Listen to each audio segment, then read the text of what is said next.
Welcome, ladies and gentlemen, to the round of 32 of the ZOWIE eXTREMESLAND Asia CSGO 2000 Indian Qualifier. And we are right now at the double elimination bracket here, and I'm pretty pumped up for this stage. Indeed, man. Unholy Alliance come up with an upset in the previous round versus LOD. Can they keep their momentum going to against BHS as well, or is this going? Was that one-off?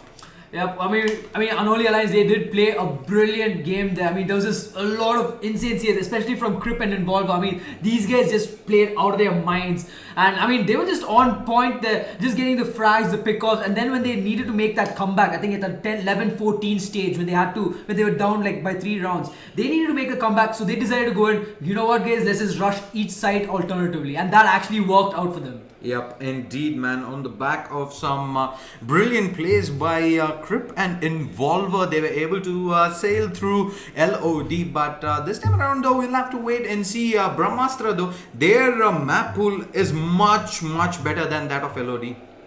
Yeah, I mean that you are in fact correct, because we have seen Brahmastra play in Nuke, we've seen them play in Mirage, we've seen them play in Overpass and in Dust 2. I've been researching both these teams. Now Brahmastra has the better map pool against Unholy Alliance here. Unholy Alliance, they don't seem to be comfortable with all the maps there is, but they somehow managed to pull it off, because Cobblestone is not one of their map picks, but they went with it either way, because LOD, it was their map pick in the end. So when Unholy Alliance played Cobblestone, I kind of like blew, like, you know, they're the kind of team that can adapt to according to the map and depending on the situation. So, and they've also got the perfect aim for it, they've got the perfect game sense. So probably Unholy Alliance, they could come off on top, but again, Brahmastra, they've got that higher map pool knowledge there. So I'm not sure how this game would go. Yep, indeed, man. And like I mentioned, having studied these two teams, their map pool is completely on the opposite sides of the spectrum. Unholy Alliance, they like playing cobblestone. Brahmastra, they absolutely don't like cobblestone. So in such scenarios, we may see a middle ground coming in, probably something like Cash. But Unholy Alliance, we'll have to wait and see though if Cash is something they're very comfortable with. I know for a fact they scrim a lot of Cash, but they're not all too comfortable, mainly for the fact that Tornado, who is their primary AWPer, Cash is one of those iffy maps for AWPers. So we'll have to wait and see if that is something that Unholy Alliance wouldn't mind playing on. Yep. And Unholy Alliance, I mean, they're also pretty good at Mirage. But mostly Mirage is their first ban. It's not the opponent's first ban, it's their own first ban onto their favorite map. So I'm not sure what's up with that. Could be like a strategy, for later stages in this tournament. So, and Brahmastra, I would say their strongest map at this point is Cash and Mirage. Maybe a bit of Nuke as well, because we saw them, they destroy the side of Lazarus Knights at Nuke 16-1 there with those perfect executes. Yep, indeed. So, yeah, my guesses are gonna be on it either being Mirage or Overpass. So this is pretty much middle ground for both these teams. Both are very comfortable playing it, but not enough to warrant a ban against them. So let's wait and see though how it goes. For now though, we are still waiting on one of the teams to ready up here, and we should have the map veto going real soon. So for viewers tuning in, don't go anywhere. We will be back after a quick commercial.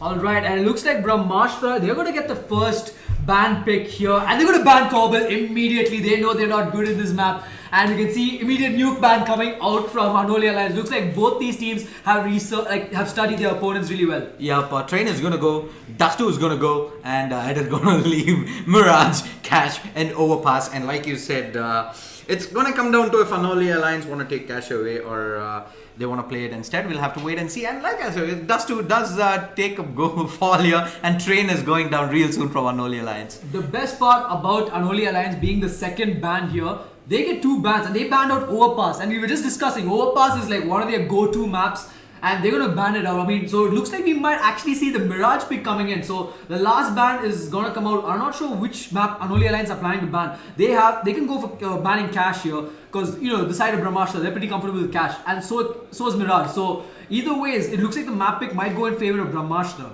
Yep, Train, not a very popular map in the Indian CSGO scene. So there you go, Train gets taken away. It's gonna come down to Mirage or Cash, and I would put it on 50-50 if it is Mirage, but if Cash is the map pick, I'm gonna put it 60-40 in favor of Brahmastra.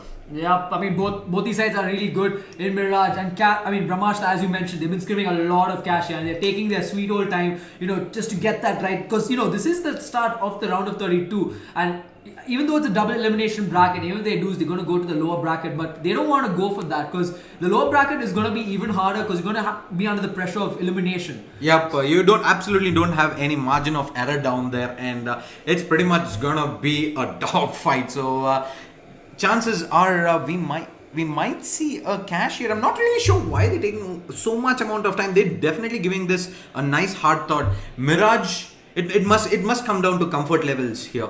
Yeah, it's definitely up to comfort level. And also, the best thing about both these maps is there's a lot of execution on the T side. So whoever wins this knife round will definitely choose the CT side, because the T side, they're going to have a lot of trouble there with the executions. And there you go, Mirage is going to be the pick there from Brahmastra. So Unholy Alliance, they're going to have to win this knife round if they are to be in the comfortable side. I mean, whichever team it is, they'll have to choose that CT side. Otherwise, if they're on the T side, it's all down to execution to get the bomb. But I must say, man, they are gonna be so happy that it wasn't cash. It was in fact Mirage. And ladies and gentlemen, we will be back in a short period of time here as we wait on players to join back into Mirage. That is the map pick here for Unholy Alliance versus Brahmastra to kick things off here in the round of 32 double elimination bracket in the ZOWIE eXTREMESLAND Asia CSGO 2016 Indian Qualifier. Don't go anywhere. Stay tuned.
Alright, ladies and gentlemen, boys and girls, welcome back to the round of 32 match here in the ZOWIE eXTREMESLAND Asia CSGO 2016 Indian qualifier between Unholy Alliance and Brahmastra. The all-important knife round is already on its way. RatZ. Yep, and looks like the side of Unholy Alliance, they're pretty much off to a good start here. Brahmastra is not backing down, and whoever wins this knife round is going to come on out of the top of the first half. And looks like Unholy Alliance, they're going to win this knife round, and you know, knowing Mirage, they're going to switch. Yep, the switch is going to come in here, and that is already a small win for Unholy Alliance, as we've seen so many times that initial amount of rounds on the CT side when you see the switch coming in, that mind games alone ends up being a little too much. Though you do expect you get 6 or you get 9 rounds, you get 10 rounds on the CT side. Going into the T side, you know you can get that 10 rounds back, but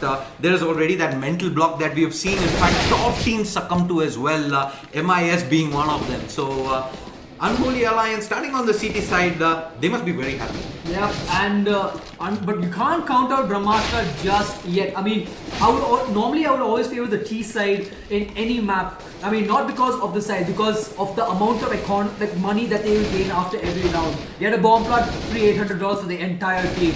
Lose a round, 1,400. Next round is going to increase every $500 per round you lose. That's your losing bonus right there. Plus, when it comes to the gun round, and if it comes to the gun round and Brahmastra, you know, they get their bomb plants in, they're going to be having enough money to buy up an AWP, 4 AKs and a lot of utility, including your Kevlar armor and helmet. Yep, and the one important thing that is going to decide this match is the fact that Unholy Alliance, it's their discipline that is going to come into question. We've seen so many times them skipping out on the basics. Their aim is good, but you need to perform as a team to be able to win this game here, and we are going to kick things off in this game here. Unholy Alliance are going to be starting on the CT side while Brahmastra will start on the T side. Yep, and Tornado, he's already taken up his position here at mid, while 2 members of Unholy Alliance in fact are going to be at this A bomb site, and Crip, he's going to be playing that aggressive B shot here, while the rest of Brahmastra looks like they are ready and lined up for that palace push. Yep, they're going to invest into 3 sets of armor here.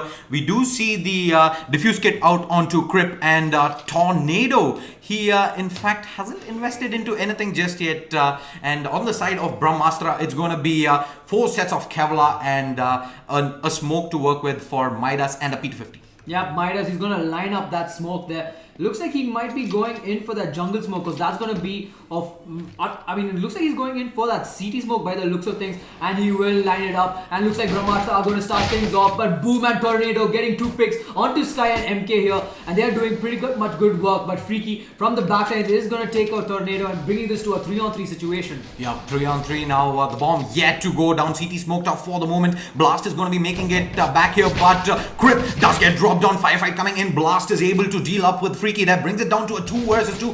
Bomb is still not down, and that is going to keep Unholy Alliance here still on the front foot. Blast going in for that take. He's not going to be able to connect in, and Volant, he's in fact going to go ahead and stick this bomb plant. He's faking away. He's not going to go in just yet, and this is big here. Are Brahmastra going to be able to get this bomb plant thing? Yes, by the looks of things, he did manage to buy enough time, but playing in from Firebox, Unholy Alliance know his position. Yep, and Blast playing it really safe here as you see. Ooh, but Bolatang is going to come around and he's going to take his head apart. I mean, and he got the kill with the Glock. I mean, I was surprised that he did not decide to pick up that USPS. And Blast, he was just working with, 12, with a total of 16 bullets. So he had to be really careful with the shots. The problem was the fact that Blast, like we mentioned, he was the side on Brahmastra, he was confined to that firebox there, and you do not expect the T to be going offensive at that time. Blast, he was pretty much buying time, waiting for that opportunity, and gets caught with his pants down. And with that, Brahmastra are going to be getting on to the lead here, and we're going to see the force buy coming in for Unholy Alliance. In fact, here it's going to be 4, 5, 7s and a P250 and armor and Kevlar out onto Blast here. But I like this A stack coming out of Unholy Alliance, and Brahmastra are just going to slowly walk into it here. Boom is going to rotate onto this B bomb site. Looks like it might be a fake A to B rush. I mean, Midas, he is waiting at B apartments in case if things go down really badly, and MK is going to keep things off there by getting a double kill. But Tornado, however, is going to pick up going to pick up a headshot there and pick up a UMP for himself. By Blast all alone in this side is going to take out Freaky. The bomb will go down as Midas is just waiting out there. But Midas will take him down and get this bomb plant. Yeah, bomb plant goes down here. Tornado, the last metal line spray coming in here. He's not going to connect in, and Warlock Tank is going to be able to finish him off to put Brahmastra out onto 2 rounds. Yeah, I mean, so far it's looking really good for Brahmastra. They've also got 2 bomb plants, a lot of money in their pocket, and they're still going to stick up with those SMGs and Tech 9s, the same weapons that they have. I think MK might in fact invest in an AK-47, but he's just going to go with that Tech 9. While this entire side of Unholy Alliance, only secondary pistols to work with for now. Yep, makes sense there. They're forced by not working out. They're going to be forced into a hard eco here. In fact, it's going to be a T-slope rush coming in for Unholy Alliance, and they're going to be having no luck whatsoever as Brahmastra. They are going to completely dodge them, and the bomb plant is going to come in from Midas here onto the A-bomb side. Yep, and now Unholy Alliance, I mean, now that the bomb plant has been executed, they shouldn't be looking forward for this retake. They have to save these weapons, like the secondary pistols, because they will be extremely powerful for the next round. And I mean, that's what they should do at this moment. Yep, there's no reason to go in and even attempt that retake with pistols going up against upgraded pistols, as well as some SMGs on the side of Brahmastra. In fact, we do see Crip getting taken down. Water Tank drops Tornado as well. Make that blast going down at the end, and looks like it's going to be a complete shutdown of Unholy Alliance here. Oh, but Boom does manage to get a quick kill onto Water Tank, but Freaky is going to quickly trade that off, leaving involved as the last man alive. He's going to save this P250 here, but the entire side of Brahmastra going in for the hunt by the looks of things. And now the scoreline is 3-0 in favor of Brahmastra. Now the gun round, this is where it all matters, because if Unholy Alliance picks up this gun round, they're going to be on a snowball fest, and they can actually get the momentum they need to, win kind of get a good first half. Yep, the first buy for Unholy Alliance is going to be 4 M4s and an AWP out onto Tornado. This is something we saw from Unholy Alliance a lot in the Cobblestone pick. That was the double op setup. We know for a fact Crippler, he's no joke with the AWP. Tornado is a monster on the AWP as well. But this time around though, they're not going to be investing into a double op setup here to kick things off in their first gun round. Yep, not just yet, because they did lose the initial first 3 rounds. So if they go in for the double op setup early on to the game, if they lose that round, they will not only be losing those ops, that $4,750, but they will be giving the opponents those double ops, and they're going to utilize that to their advantage. So Unholy Alliance, playing it safe, just getting that one AWP onto Tornado here, and he's definitely going to be playing mid with that. Yep, indeed, man. And looks like a pause is going to come in here for the side of Brahmastra as one of their players disconnect out. For all the viewers tuning in, don't go anywhere. We will be back after a quick commercial. Stay tuned.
And we are back, but looks like we might be going into another pause on the back of finishing a couple of pauses already. But 5 players connected in, this shouldn't take more than a couple of moments before we get this game on its way. RatZ, thoughts on your game till now?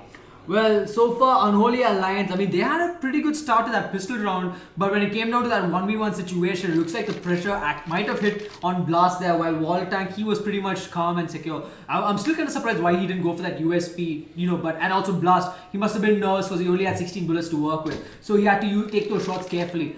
And, without any harm, I think Blast, he never invested in any armor, so because of that, Walltank won that first round, and then, Brahmastra, they just Rolf stomped all over them. I mean, that's not the right word I should say, but that's how they kind of portrayed it to our viewers for now. Yep, so, and like you said, the timing was just not right for Unholy Alliance in that eco in the previous round as well, as Brahmastra were easily able to get onto that A-bomb side, but for the moment though, Sky is going to be moving in with that AWP towards mid, and Tornado, he's in fact, the first kill does come and Tornado gets taken down by Sky. Involver though does trade up 1 kill in favor of Unholy Alliance, bring this down to a 4 versus 4. Yeah, but the setup coming in from Brahmastra looks like they actually want to go in mid, and Sky is going to get another kill onto Involver here, and they're going to be moving on towards this B bomb side. Crypt is the only man there. If he gets spotted out by Sky, he could take a fall, but he will dodge that op shot and take him down. That's an AWP down in the side, but Midas is there to retrieve that AWP, so he's going to be in a good spot. And looks like there's going to be another disconnect coming in from Brahmastra, but and now it's a 2-on-3 situation here. So Unholy Alliance, will they be able to clutch this one out? We'll have to wait and see though. Crypt is rotating back rather to the A-bomb side. Your smoke does go down. Boom though gets a beautiful pick off onto Freaky that denies the bomb plant from coming in. Only 50 seconds on the clock. Walltank though does get the pick off onto Crypt, and now boom, the last man alive. He's gonna go for that complete loop around, and is probably gonna be coming back from connector. Yep, looks like he's moving more towards Palace here. He has no utility to work with, while the side of Brahmastra, they've got a grenade and a flash. Plus they have that AWP onto Midas. So they're going to be in a pretty comfortable spot. But for Boom to clutch this one out, it would be like one of the biggest plays that we have seen in this game so far. Yep, but the AWP though is looking the other way. Is he going to get the heads up here? No, by the looks of things. They're going to fall back for the moment. He does come in with the spray down. It's not going to connect, and Walltank finishes things off, putting Brahmastra out onto 4 round. The first gun round for Unholy Alliance sadly doesn't go their way. Yep, and this is actually going to reset the economy of Unholy Alliance. They might be on that losing bonus of around $2,900. But that's going to only force them into going in for like that kind of quasi buy there with the secondary pistol and armor. Whereas the side of Brahmastra, they have got a lot of money to work with, and now that Sky reconnecting back in, he's going to have like $4,000 in his pocket, and he's going to quickly buy himself an AK-47. Yep, Brahmastra are performing really well, and most of it is down to Walltank's performance. In fact, in this game here, he sits on 9 frags. That is a brilliant performance for the first 4 rounds. Yep, and I mean, Walltank is one of their stand-ins. He's not the main roster player, and he's playing better. And now it's going to kick things off. Then MK getting a quick kill, but boom, it's going to get a kill onto Sky. Walltank will be there, quickly traded off, and now it's a 3-on-3 situation. Tornado, he's got that AK-47 in his hand. He could use some damage here, but he's going to get taken down immediately by MK. But Blast is there for the quick return kill. It's like trade-off after trade-off. And Crypt, he's going to be the last man to fall, as Walltank will finish things off. Yep, the aim there slightly off point for Crippler there. That should have been an easy kill, but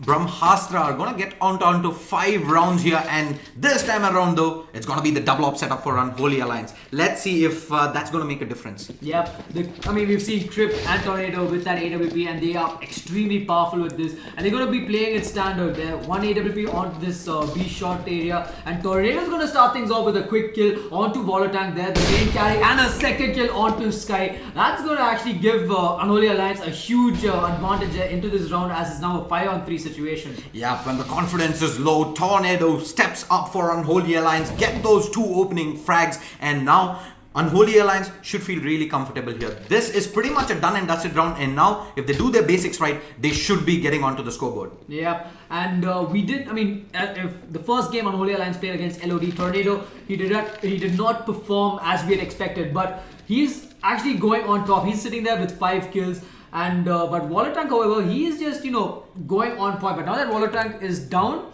it's like Unholy Alliance has a chance because Volatank has been like the main carry for the side of Brahmastra at this point. Yep, and for the moment though, it is Blast holding up this B apartments here, and Freaky is gonna get one, make that two. Tornado goes down as well, and it's now a 3 versus 3, and things are starting getting out of hand here. Boom gets one pick off though, but Freaky is there to take down Crip there in CT spawn, brings this down to a 2 versus 2. He's gonna be Molotov'd away from jungle for the moment, but Boom has come in with this loop around here. He's gonna be in position. He goes for that spray down, does take down Freaky, and now this round pretty much seems done and dusted as in fact Midas is the last man alive here in Palace with that AWP. Yep, and he's also got the bomb in his hand, so he's going to go in for that plant, and we can see that Boom, he's at the sub, he's going in aggressive, and he's going in hot. Blast will come in with the backup. Midas, he's got that AWP, he knows where Boom is coming from, as he did fire up a couple of shots there, but this backstab coming in from Blast is going to be really advantageous. He's going to spot him out, going to spray, it does not connect as much, it does not connect, but Boom is anyway going to get the kill,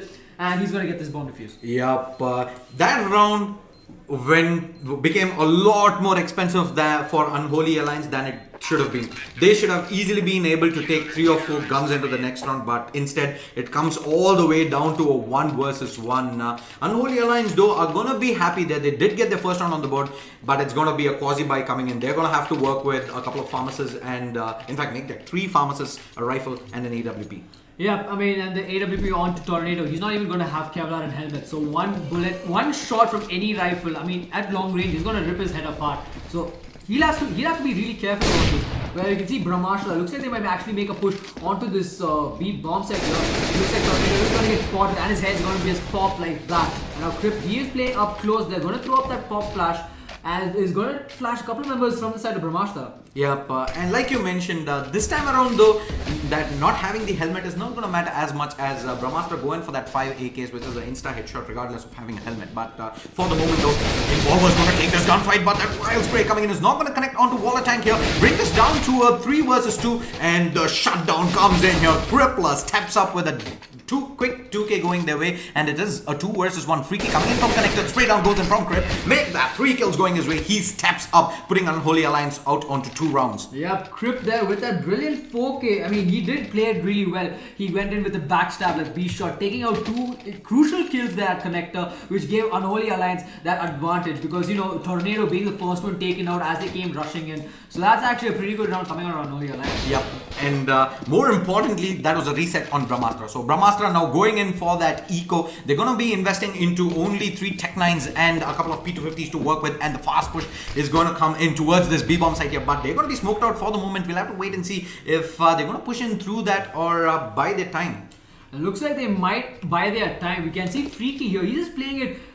He's just holding this T-spot in case if someone from the side of Unholy Alliance decides to push, and we can see that right now as Boom, he's going to be pushing it a little too aggressive here. He might actually find him out and he will rip his head apart. Leaving Blast getting a quick double kill onto Midas and Volatank, and Tornado just waiting for Brahmastra to make that push. Pretty much standard anti-eco coming in for Unholy Alliance, and they're able to deal up with the entirety of Brahmastra with Ace leaving Sky, the last man alive, but I don't expect him to be able to get anything out of this round at this point. Well, we can see that Unholy Alliance are actually going in for this hunt here.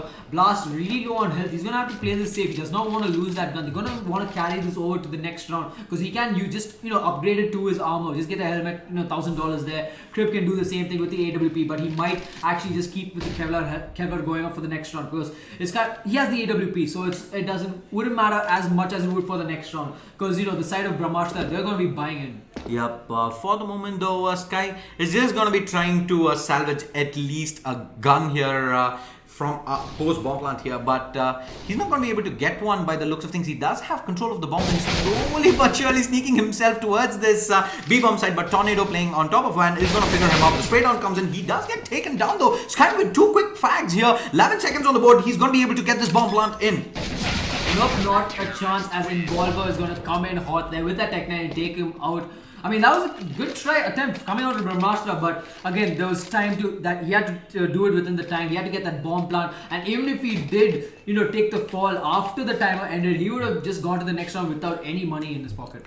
Indeed, man, and the money situation is not all that great on Unholy Alliance. They just can't seem to get clean rounds. They just end up dropping 2 or 3 weapons unnecessarily. But the score though does stand 3-5. Brahmastra are going to be buying into this round 5 AKs. Yep, and they are lined up here for an A execute while 3 members of Unholy Alliance are just waiting out there. Boom is going to be playing that short, very close ranged A slope play here. He's got that incendiary in hand, so when the smoke execute comes out, he can just drop that incendiary and kind of delay the push even further. Yup, he stands in the perfect position, but Tornado is going to open things up here from jungle towards Palace with a pick there out onto Freaky. Bring this down to a 4 versus 5, but the execute is going to come in. The counter smokes are raining in here that Molotov is going to be able to easily be dealt up with, and he's going to be in fact forced out into the open there. Boom with that Molotov coming in. Tornado though with a lot of pressure here. He's going to be going for that shot here, but with has got out with that flash out in his hand. He's going to go in for that repick, but Involver here with 2 quick frags traded away. Bring this down to a 3 versus 2. Still doable for Brahmastra. Yeah, Brahmastra is holding their ground here, but Midas is going to take a lot of damage from that AK. Wall attack is there to support to bring this to a 2-on-2 situation. Crip will take out wall attack, and Midas will take the fall as Crip will come around the firebox and defuse this bomb. Yep, the defuse is going to come in for Unholy Alliance, and they've already seem to have mounted a small comeback here as they do get 3 rounds on the Trout, and Brahmastra, they need to switch things around here. Their standard executes are no longer working. Yeah, they're going, the A execute there was pretty much that normal strategy you see in these pub games, and they just went along with that. I think it all came down to the player at Palace, because Tornado, once he took, I think it was Sky, once Sky was taken out immediately, I think that kind of, set the motion for Unholy Alliance to kind of make this defense, because it was all onto that Palace guy to make that push in, kind of cause some distractions while the smokes were coming in, so that he could just get a couple of pickups and Yup, Sky though manages to sneak himself all the way through connector here onto the A-bomb side. Involver gets caught out there, and Tornado is going to have to readjust here. He does take that peek towards Palace. Not going to see anyone just yet, but Boom is in the perfect position to shut 2 players down. Midas goes down, Sky gets taken down as well, but Freaky does trade away. Blast here, bringing this down to a 3 versus 3. Yep, and Boom here, he's just holding on to this A-bomb side, and now it looks like Crip, he will get a quick kill onto Freaky here, while MK, he's just waiting out here at stairs, while his teammate Volatang has the bomb at 8. Now MK, he's going to get that quick kill onto Boom here, making this into a 2-on-2 situation, and now Brahmastra can mostly get the bomb plant, but Crip with that quick response there with the headshot, but the spray does not connect as Tornado will have to make a quick rotate as this bomb will go down. Yeah, bomb is going to go down soon here from Brahmastra here. In fact, he's not going to go in and stick that bomb plant. Volatang wants to take this fight head on, but Tornado with the crash on that with the AWP shut things down, and Unholy Alliance level things up here 5-5. Yeah, if there's one thing Tornado is known for, is for that quick reaction shots with that AWP. I've seen this guy play on LAN. I think most notably in Bangalore Video Game Fest, he played against Team Boom, if I'm not mistaken, and he did an insane flick shot from across the way, looking at connector all the way to Palace. So this guy, he's got that insane reflex. So give Tornado the AWP and he'll deal a lot of damage with it. Yep, he does spot 1 player out on high mid though. He's going to flash himself in. There are 2 players to be there for the taking for Brahmastra, but Sniper Nest is going to be smoked off for the moment. Blast is going to be getting in a barrage of players in his place real soon. Yeah, but looks like Brahmastra, they're actually going towards ladder room here. Midas already at Sniper's Nest. Oh, but Involver will get a kill on the Sky, but Freaky will be there for the quick trade-off. Meanwhile, Tornado will get a kill onto Midas here, but he has no idea that Volatang is there at Sniper's Nest. But looks like we're going to have a firefight here at this Sniper's Nest. But Volatang playing it really smart, just waiting for someone to show up. They have no idea where he is. Yeah, but he's gonna in fact get the switcheroo there. Crib gets taken down by Freaky, leaving Boom the last man alive. 1 versus 2, a healthy 1 minute to play with for Brahmastra. They can take this bomb wherever they want to. Yep, and Volatang, he had a Tech 9 before, and he's just playing it really slow here. They did not decide to take that AWP though. It would have been really advantages in their favor, but this bomb is going to go down in this B bomb site, and it's all down to Boom here. He has to clutch this one out for his team, as if they don't, this is definitely going to reset the economy for the side of Unholy Alliance. Yep, we'll have to wait and see though. There is a kit out onto Boom here, but no smoke signals. So he's going to have to take this gunfight, and Volatang is going to shut him down there through window, putting Brahmastra on 6 rounds. That was 5 runs on the Trout for Unholy Alliance. That is going to give so much of a confidence boost for Brahmastra. Yep. And again, the bike coming out of Unholy Alliance is not looking good. I mean, they'll have to go in for an eco there. And because the side of Brahmastra, they were on the losing bonus of $3,400, and now that it's 5 rounds in, now that Unholy Alliance has lost a round, they're going to start again with 1,400 losing bonus, and they have to eco at least 2 more, another round, including this one. So that's going to be like, they're going to have to win this round in order to keep that momentum going. And we talked about the fact that Unholy Alliance ended up losing 2 or 3 extra guns every single round, and now when they lose their first round after winning 5 rounds on the trot, they're already reset and have to go in for the eco path. Shots raining in here. Tornado is dropping all the way to 4 hit points. This kill does come in here, bring this down to a 1 versus 3. He does have a rifle to work with though. That made so close. It's in fact going to finish off Tornado, and Brahmastra are going to get out onto 7 rounds. A pretty standard anti-eco coming in. Yep, and also this is going to set their first half in motion, because Mirage being that CT dominant map, they're going to need, I mean, Brahmastra would have just needed around 6 to 7 rounds to kind of be in that safe spot here, and looks like they're already there with that 7-5 scoreline. Yep, and the force buy is going to come in for Unholy Alliance. Unlike what you mentioned, it would have been ideal for them to go in for that double eco, but instead they're going to be force buying in, and Tornado is going to open things up here in mid with that AWP taking down Midas here. 4 versus 5. Brahmastra, they can still do it. They have the better guns. Yep, they've got the better guns and the utility to work with. Looks like Sky is going to drop the grenade, but it's not going to connect, and it won't be enough to kill Boom, and he's going to take out Involver immediately. Boom is pretty low on health. He's going to quickly rotate back here. Tornado will take the fall at 3. He will take out 2, Tornado and Crip. It's all down to Blast and Boom here to clutch this round for Unholy Alliance. Yep, as the bomb goes down here, the post-bomb situation not ideal for Unholy Alliance. Sky is able to drop Boom there, and Freaky closes things off, putting Brahmastra out onto 8 rounds. Unholy Alliance, they were able to string 4 to 5 rounds together there, but the momentum seems to have shifted now in favor of the T side. Yep, and once they switch to the CT side, it's going to be extremely hard for the side of Unholy Alliance to kind of make that execute, because you know how hard it is to breach a site in Mirage, especially because you're going to have to, there's a lot of things involved, because like, what's the words I'm looking for?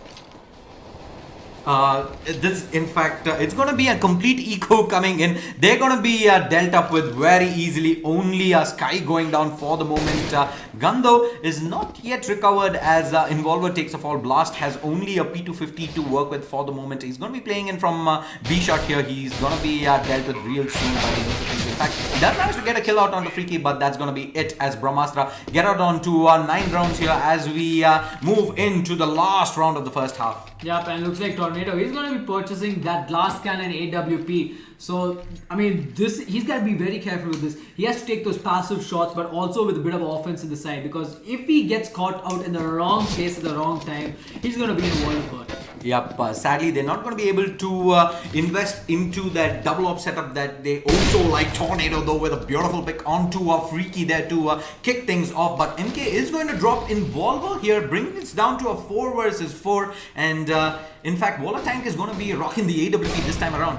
Yeah, but Tornado gets another quick kill onto Sky here. He knows that there are more people in this Tetris area, and he's going to go in. Oh, but the nice coordination coming out there from Boom and Tornado, but Water Tank at Palace is going to get the kill onto Crip, and he's going to back away to safety because he's given away his position. Yep, he's given away his position, and the bomb is in control of the CT side. Tornado though is in perfect position to take down Water Tank, closing the first half here. Unholy Alliance, they do get 6 rounds, but that is not ideal whatsoever for a CT side. Yep, and the scoreline being 6-9. Yep, the side of Unholy Alliance, they're going to have to make their... I mean, I think if I recall correctly, this is the first... this is the same scoreline that Unholy Alliance had against the side of Legions of Doom in Cobblestone at the wrong side. I think in the CT side, they had this same scoreline. I think it was 9-6 in favor of Unholy Alliance. But right now, it's going to be a kind of a switcheroo. So we're going to see how well Unholy Alliance will be able to pull this off. Their executions have to be on point in order for them to win this pistol round. Yep, like you mentioned, the all-important pistol round, Unholy Alliance, they have to win it. And for the moment though, they're going to be holding up T-Slope here, not pushing in just yet. There you go, the push does come in here. Involver is going to get the opening pick out onto Sky. He does spot out another one here at B-Shot. He goes for that tap away. Blasto gets 1 kill, make that 2 here out onto CT, and Unholy Alliance, are they doing it? Yup, they're doing it really fast, but we've seen how the side of Brahmastra, they go into their clutches. And Involver going very aggressive here. I mean, I've never seen this kind of aggression from him before, because in that LOD game, he was very passive. And he's just playing like a monster at this point of time. And now Volatile, he's going to back away and save that armor for the next round. Yep, no reason to waste that armor. They're going to be needing all that they can get here, Brahmastra, as the Unholy Alliance win the pistol round. In fact, Blast is going to find him out, taps away, doesn't manage to connect. Water Tank, he's going to be on 8 points of HP there, but Involver is coming in for the slow loop around. Let's see if he's going to be able to bring him down. In fact, not even required, as Crip does the needful, and Unholy Alliance 7 to 9. Still very doable here. If they're able to pick up the next couple of anti-ecos, they have leveled things up. Yep, it would be really scary if the side of Brahmastra, there, Wallet Tank, if he goes in for a loop around, goes in like a sneaky ninja and goes in for that bomb defuse. I mean, he would be pulling off a Snacks right there. And Snacks, he's known for that ninja plays, especially on Mirage. Yeah, but we've seen him, I know the exact play that you're talking about, moving in through Connector. Sadly, all the players had backed off, gets in that ninja diffuse, and now it's going to be a quick and fast Connector push coming in here. Involver gets the opening pick out onto MK. Water Tank is going to be playing in with that scout here from CT. He's going to take that shots there. He's not going to connect in, and he's going to be forced all the way back to T-spawn here. Boom, pushing in through jungle is going to get the pick off onto Freaky as well. The bomb is going to go down 2 versus 5. Post bomb plant. Unholy Alliance seem to have this round in the bag. Yep, Unholy Alliance just playing it. They're going back to their rush tactics. Once again, we saw that they, in their moment of desperation, they went in with the rush tactic and they actually won. So they're going in with the same tactic again for this map against Brahmastra, and it seems to be working well in their favor. Yep, Unholy Alliance, slow play doesn't suit their style. They love their quick executes onto the bomb sites, and let's see though if Brahmastra are able to realize this and make that slight adjustment. For the moment though, Sky is looking to be saving this gun into the next round here. He's going to be able to sneak into Palace. In fact, Involver does not one out though, but he's going to get taken down with that bomb blast there. And Unholy Alliance, regardless, get out onto 8 rounds. Yep, and Volatile, he's going to have that MP7 in his hand here. And he could invest in some armor, so that's going to give him like a very strong buy against the side of Unholy Alliance, because right now they're just playing with 2 AKs and 3 SMGs with a bit of utility to work with. Tornado not investing in any utility just yet, as he might be moving on to that AWP to the next round. Actually, in fact, he might go buy that AWP for the gun round. Yep, but this is completely fair enough here from Unholy Alliance, as in fact, Brahmastra haven't invested that much going into this round. It's only armor and a 5-7 out onto Sky, whereas Waller Tank is able to carry through that MP7, but that's gonna be it for the moment. It is down to 4 versus 5, make that in fact 3 versus 4 at the moment. Sky does get a kill out onto Crip here, so Unholy Alliance still not out of the woods just yet. Yep. But Involver, he better be careful. Freaky came in from jungle there, but couldn't take him out. Involver is going really aggressive, but he's also low on health, so he has to be careful of what happens with that AK-47. He doesn't want to lose it and give it to the wrong hands. So Blast, he is also pretty low on health, so they have to make the move right now. And I mean, this looks like Involver, he's going to take the fall there, and his bomb blast is still not gone. Boom, he's going to take the fall, leaving Blast the last man alive to clutch this with just 8 hit points. Yep, I'm not really sure what exactly happened there. All of them trying to go through window there through, in fact, Sniper Nest, get caught out in CT, and a couple of players going down unnecessarily, and Blast with only 8 points of health to work with. The diffuse is going to come in, but it's all going to come down to how much damage he can inflict onto Brahmastra. Yep. But they're going to definitely double peek him and get this bomb defuse. And Brahmastra, they're going to win their second eco round. And this is going to put them in a very formidable buy. They did manage to get that MP7 off of Involver, from a mistake, who went in a bit too aggressive, got punished for it. And now they're looking at the economy of Unholy Alliance. They're pretty much good clear in the economy, but this is right now the gun round that's happening. Yep, no reason for Brahmastra had absolutely no business winning that round there. That MP7 recovered by Waller Tank, in fact, in the round before the previous one, ended up being the trump card, as Brahmastra the first team to get onto double digits here. 10-8 is the score, but it's a by coming in fact, for Unholy Alliance. It's going to be 3 AKs and a AWP out onto Tornado as Crypt open things up here with a kill onto MK. But he is going to take a lot of damage from the grenade. And now the side of Unholy Alliance, they'll have to retreat back and decide where they plan to go. Looks like they might actually make that push towards this A bomb site. Baller Tank is only man holding this the site on his own, and Sky is going to be there to back him up. Yep. For the moment though, Tornado is going to be peeking in through T-Slope here. It is a 3 versus 4. Still in favor of Brahmastra, and T-Slope is going to be smoked out for the moment. So it's all going to come down to if they get this opening pick and their entry into the A-bomb side. Yep, and Baller Tank playing that position that Boom was in before. So will Baller Tank be able to actually deal some damage? He does have a flash to work with, so he can make that pop flash and, you know, disrupt this push coming in from Unholy Alliance. We can see that Sky is also coming in for that backup there, and he's going to take out Involver. He will get 2. No, Blast is there to deal some damage, and the side of Brahmastra, they're just going to walk all over Unholy Alliance. Yep. For the moment though, it's going to be a pretty much standard round there for Brahmastra, as Unholy Alliance's gun round doesn't go their way, and in fact they're going to be forced buying in by the looks of things. They're going to be investing into upgraded pistols and Kevlar for the moment. Yep, and Baller Tank with that AWP. We've seen how Tornado plays with an AWP, but let's see how Baller Tank does it. I mean, how well he goes around with it. And now this side of Unholy Alliance looks like they're going in for that underpass push here, and it's going to be Sky holding on to this connector spot. Takes out 1, takes out 2, but Trip is going to be there for a quick kill, and MK is going to rip his head apart. And now it looks like Involver, he gets that quick kill onto MK here. Fast set of trades coming out from the side of Unholy Alliance and Brahmastra, but both the members of Unholy Alliance are pretty low. And now Midas is going to take out Involver here, leaving Tornado the last man alive.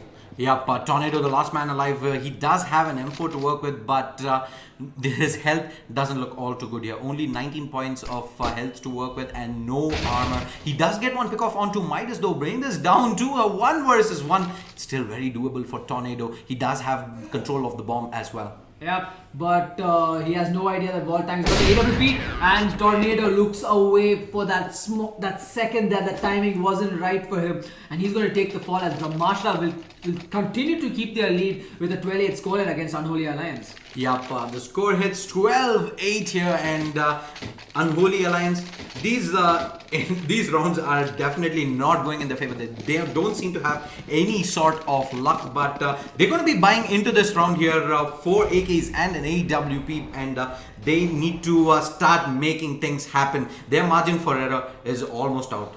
Yep, and Tornado is going to start things off with a quick kill onto Sky there on mid. And looks like Brahmastra, Freaky is going to be playing up a little too aggressive here, but Involver is going to rip his head apart. So will Tornado get another kill onto MK. And now Unholy Alliance, they always get this man advantage early on into the round, but they don't seem to keep the tempo flowing, and that actually costs them a lot. I mean, we did see that happening in the second eco round. I mean, the third round in the second half. I mean, they had that perfect tempo there, but there was some kind of miscommunication between the members, and they just couldn't manage to close it out. Yup, and Unholy Alliance 5 versus 2 here. They definitely tried to need to do damage control this time around though. They cannot afford to lose any guns here, as they are going to get out onto 9 rounds by the looks of things with the bomb plant going down. And looks like Brahmastra, they're going to opt to save these guns there, because if they do lose, they're going to have to eventually reset, because they won't be having enough money to work with. So that's why this reset coming, I mean the chance to save, the option to save coming out of them is a pretty good choice. Yep, definitely the right choice like you mentioned, and a clean round coming out of Unholy Alliance after a really long time that they managed to save all their 5 guns here going into round 22. Yep. And but Unholy Alliance going in for that hunt here, but Baller is going to take that first shot. They know where he is. He's going to take out Trip, however, and he's going to save his weapon on for the second round. Yeah, but completely unnecessary there. In fact, Boom gets dropped at the end as well. 2 guns unnecessarily given away by Unholy Alliance. Yeah, I mean, they shouldn't have dropped that, and because of that, I think the entire side, they will be able to invest in an AWP this time around. Oh wait, actually they will. Tornado did drop it, and he's going to be playing up that A slope AWP. Looks like will he be able to get a quick pick though. He's going to be completely smoked off. Does take the shot, but will not connect as Volatile. Volatile will get a kill on the trip at middle. Yup. In fact, when Tornado took that shot, that looked like he had got the kill through the smoke, but instead it was his ally Crip getting taken down in mid, and Blast is going to be moving towards the B bomb side here, and in fact Freaky there with a beautiful loop around through mid. They're pushing in aggressively, but he's going to get finally dealt up with by Boom here. But Waller Tank is in the perfect position to drop Boom in upper mid, bring this down to a 4 versus 2. Yep, and now it looks like Involver, he might be going in to collect this AWP, because they might have to go for a save or they might have to go for a plant, and it all comes down to Blast getting that kill here. But he won't, as Midas will take him down but drop down to 13 points as well, leaving Involver the last one. He will stay away, get a first kill onto MK here, a 1-on-3 situation at the moment. He's going to hold on to the AK and the bomb, so we're going to have to see what he plans to do here. It's just 50 seconds left on the clock. Yep, it's gonna come down real close here. He does have 40 seconds to work with. He can go to either of these bomb sides here, but Wall Tank, he's gonna be slowly pushing in through a B apartment for the moment there. Drop comes in, Involver is not able to land that spray down, and he's gonna be forced to move in through connector and towards the A bomb side instead. Yep, and now Involver really low on health. Sky is going to take him out there, peeks twice and just takes him out immediately. And looking at that scorecard, Volatile on point there with Freaky with 24 and 23 frags respectively. Tornado doing the best he can for his team with 20 frags, followed by Boom with 17 frags. We did see Boom, he was a bit we saw the way he played. He was a bit nervous against Legions of Doom, but now he's finally set in. He settled into the tournament atmosphere and he's playing out of his mind. Yup, and there we go. We talked about the fact that last game around it was in fact not Tornado who was the MVP for Brahmastra. It was in fact Crip and Involver stepping up. This time around though, they've had a very moderate performance in this game, to say the least. And for the moment though, Freaky there does get an unfortunate team kill, which brings it down to a 4 versus 3. Unholy Alliance post bomb plant seems like they're gonna get onto double digits here real soon. Yep, and that team kill was actually really bad, as Blast and Tornado will get 2 consecutive kills, leaving Volatile the last man alive, and he's going to save this AWP. But the question remains, will Unholy Alliance play that really aggressive play? I mean, Crip does have the FAMAS to work with and he could take it to the next round, but is he going to be playing it aggressive? We've seen them every time they go in for the hunt, they always drop their players. They're not able to drop the enemy players, which is the actual purpose of the hunt. Yep, indeed, man. They're going to be able to save these 3 guns going into the next round here. Unholy Alliance get out onto 10 rounds, but like you mentioned earlier, their margin for error is all but gone. They need to buck up, in Involver's words, and start getting on a roll. Yep, and we have seen this before. LOD 14-11, Unholy Alliance versus Brahmastra 10-13. Can we see a possible comeback out of them? Yep. One thing though we need to note is that Tornado is not going to have that AWP out this time around though. It is 4 AKs and a farmers to work with for Crip. So and Nico in fact coming in for Brahmastra investing into an AWP out onto Waller Tank though. He's been a star with this weapon. Let's see if he does manage to put a dent into Unholy Alliance's execute. And yeah, we can see Tornado just waiting for someone to push up there, but Waller Tank is going to open things up by getting a quick shot there onto Blast. He is looking for more though. He will spot an Involver, but he will miss that shot and he will pay for it with his life. Crip slowly creeping up here towards his B bomb side, but Sky is there with that P250. Will Crip be able to figure this out though? If he doesn't, he's gonna lose that FAMAS to and the smoke to Freaky. To Sky, and that's gonna be really painful. Yeah, but discipline coming in from Crip there. Garrett goes for the spray down, drops MK here. He does spot another one out in market. He takes him down as well. Switches to the Tech 9, sprays away. He's not going to connect in just yet on the player in CT. He does get taken down though by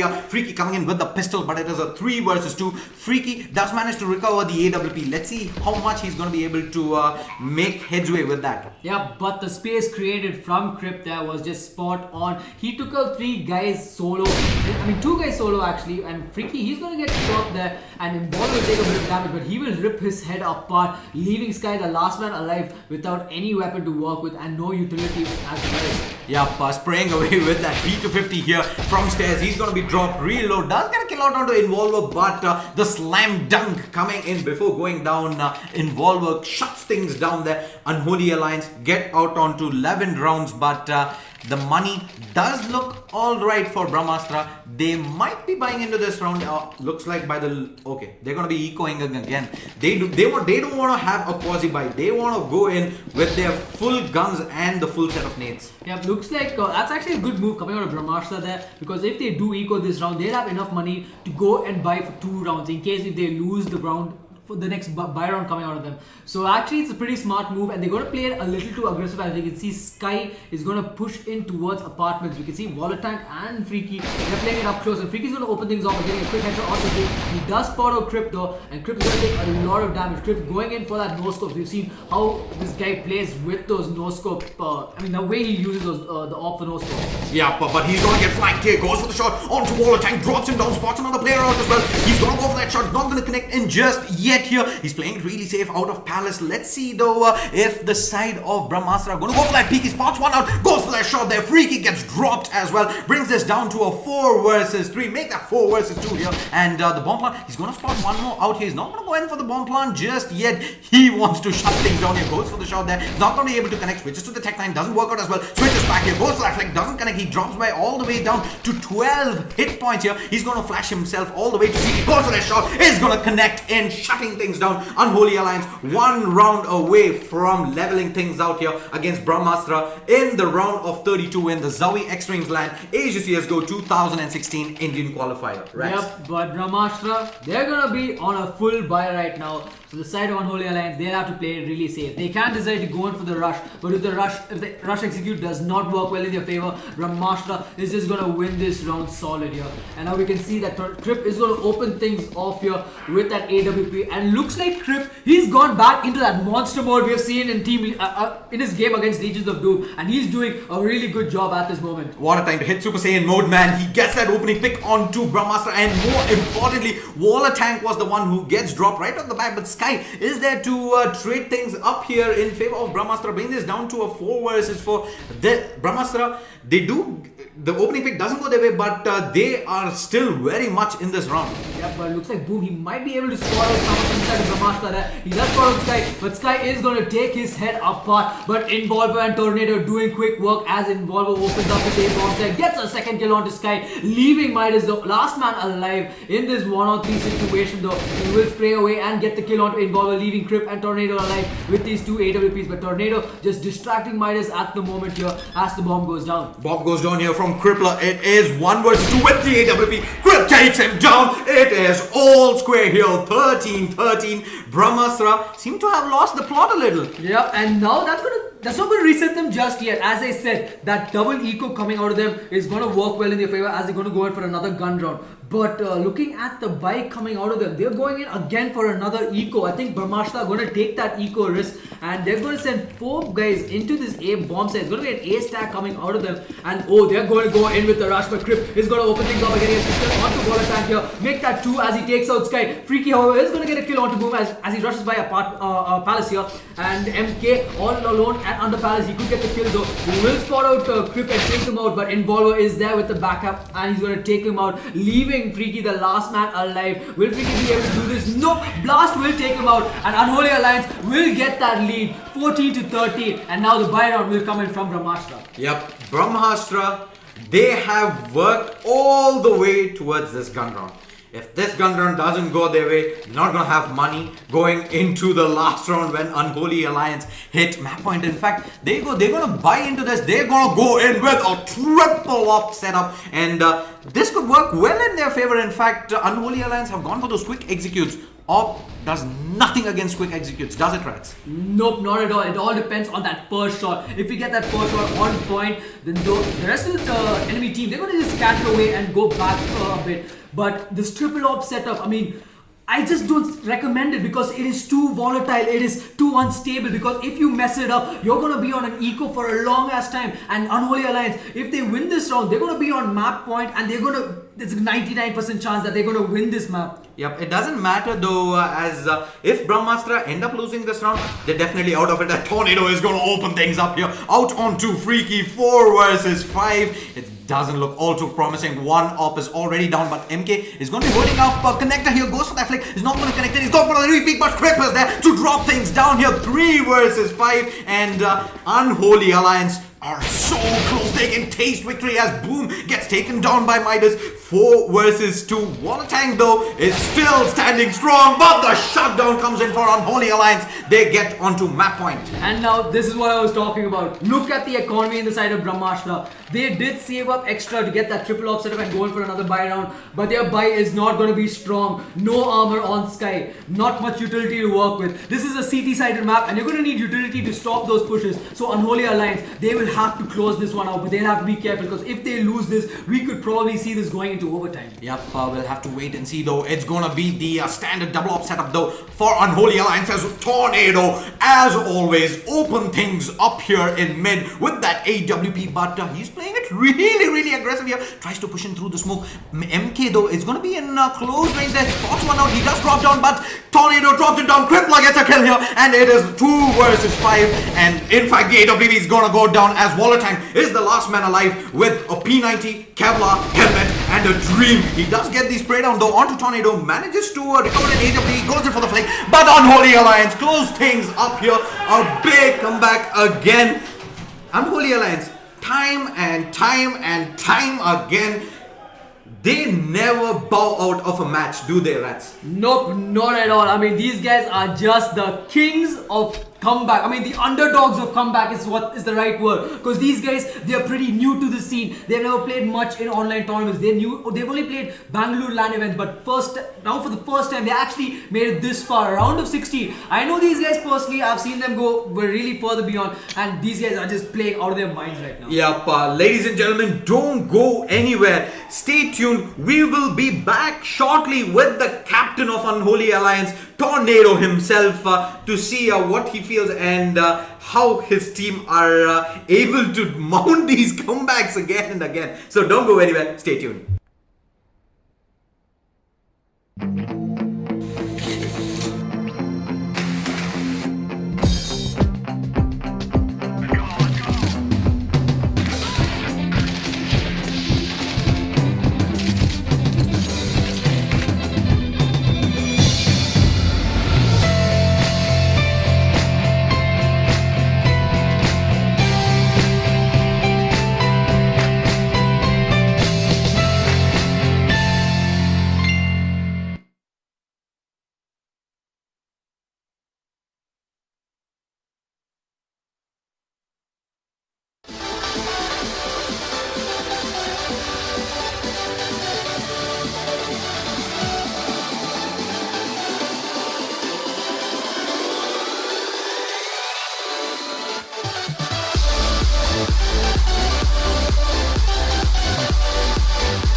Hey guys, this is ShaDeSLaYeR from LXG India TV here with the captain of the winning team, Unholy Alliance. They just came off a spectacular comeback against Brahmastra in the round of 32. So Tornado, first of all, congratulations, man. How are things among your team mates? So, as always, I think we made it a habit now to, the first 10 rounds goes to the other team, they go up, they reach 13, and that's when we wake up. I think it's all about keeping it together, and then we just held it together yet again and came through. I think it was a great game. Everybody played really well. Few mistakes here and there as always, but then that's what teaches us to become better players, I guess. And being the underdogs and finally making it to somewhere, this is our first real tournament that we're playing. And yeah, I know it's been going good so far. Touch wood, let's hope to win more. Yep, and Brahmastra got up to 5 rounds right out of the bat. You were able to pull things back 5 rounds on the trot, but as soon as you lost round 11, you were set back again on an eco. Your teammates seem to have lost at least 2 to 3 guns unnecessarily every single round. So True. So I guess it comes down to holding it together again. There are times when we don't really hold it together and some people push, and including me, sometimes we make those stupid kind of pushes. But at the end of it all, when it mattered, we all stuck together and we did our bit. And hats off to these guys, dude. Like, they've really pulled it off. Like, I must say, yeah, man, hats off. In fact, there's something that we mentioned at the beginning of this game when, in fact, Team Brahmastra went on in the lead. It was the fact that we always see Tornado as the superstar of Unholy Alliance. But in that previous match versus LOD in Cobblestone, it was in fact Crip and Involver stepping up for Team Unholy Alliance. They were almost on a very mediocre level for the first at least 45, I would say 60 to 75% of the match. But towards those end rounds when it counted, they just stepped up. You're talking about the LOD game, or you're talking about this game? No, I'm talking about this game. LOD game, you know what? We won purely because of Crip and Involver.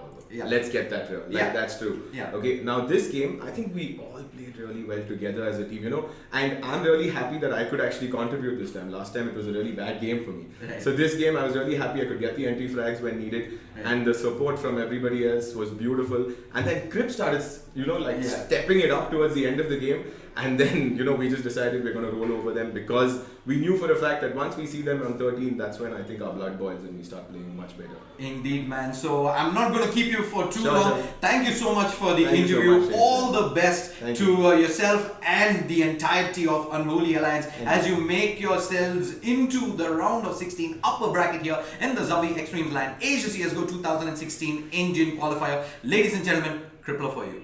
Tornado. A tornado! Sorry. Cheers, guys. Thank Cheers. you. See ya. We will be back shortly with the next game of the day. Don't go anywhere. Stay tuned.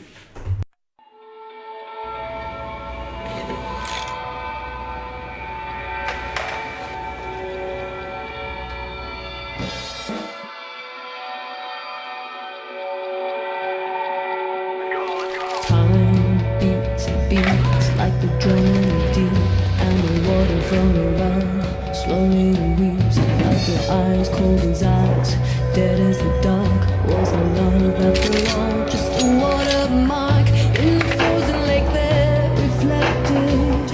I was suddenly disconnected. Now the darkness is approaching, flooding in my tears. My heart is choking.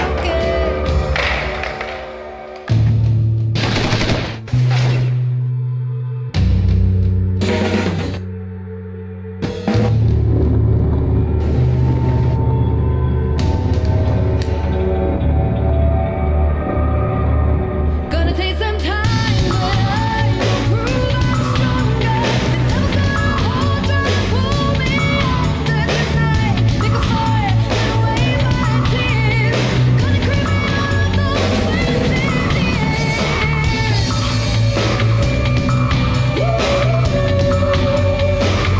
Those wasted years.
Alright, ladies and gentlemen, we are back for another game between Team JMD Origin and MXB Gaming. And MXB Gaming, these guys, not very new to the scene, but you could consider them pretty new because these guys, they have a lot of potential and they can deal a lot of damage. It looks like the side of MXB, they won this knife round and they're going to decide whether they want to switch or swap. So just wait, guys, and before we come back into this game.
Alright, ladies and gentlemen, we are back and there's a massive firefight happening here between MXB Gaming and JMD Origin. Looks like JMD Origin, they're going to get this bomb plant in, making this into a 3-on-3 situation. Blackhawk with 7 points of health here, whereas the side of JMD Gaming, they've got a Tech Knight to work with as well as a USPS onto RatZ. And Gothby is going to get a quick kill onto Blackhawk here.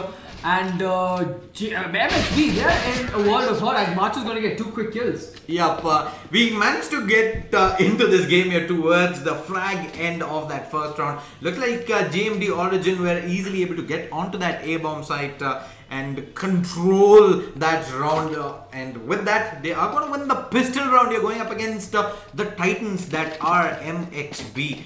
And so it's all going to come down to, like I mentioned, we've seen many upsets. Most of those have been on the back of brilliant first halves. Let's see if JMD Origin can translate this pistol win into one. Yep. These two teams, they are actually big. They're here with Spy. He's going to open things up with quick hit onto BRZ here. And Buster is going to follow up onto Lost Cause. Spy with 2 quick kills and now that's going to leave Macho all alone. And Blackhawk is going to finish things off with that with this P2000 there. With this P250 in fact. And that's going to equalize this game, MXB versus JMD Origin. Yup, indeed, man. MXB, they make that that force by work. JMD Origin gets shut down, and that is in fact going to reset the side of JMD as they're going to be investing into 3 Tech 9s, a Deagle, and a P250. Yep, and JMD, they're going to be going in really aggressive onto this A-bomb side. We did see them do the same push before, and now Spawn, he's going to get boost his set up here, but looks like both of them are just standing at this point for the moment. Spawn with 2 quick kills and make that 3 in fact. He gets a 4, he gets a 4th one, and he will be able to get says nope, Blackhawk will deny him that, but they will clean house. Talk about unconventional positioning coming out of MXB. The JMD pushing through the smoke and walk into a slaughter. And that's 2 quick rounds on the board there. However, to put things in perspective, that was sort of a full eco coming in for JMD Origin. So they're going to be ecoing in for another round here at MXB. Let's see if they're going to be able to hold on to this anti-eco as well. Yep, and Buster is going to take a lot of damage for now, but he does stay away and takes out Macho.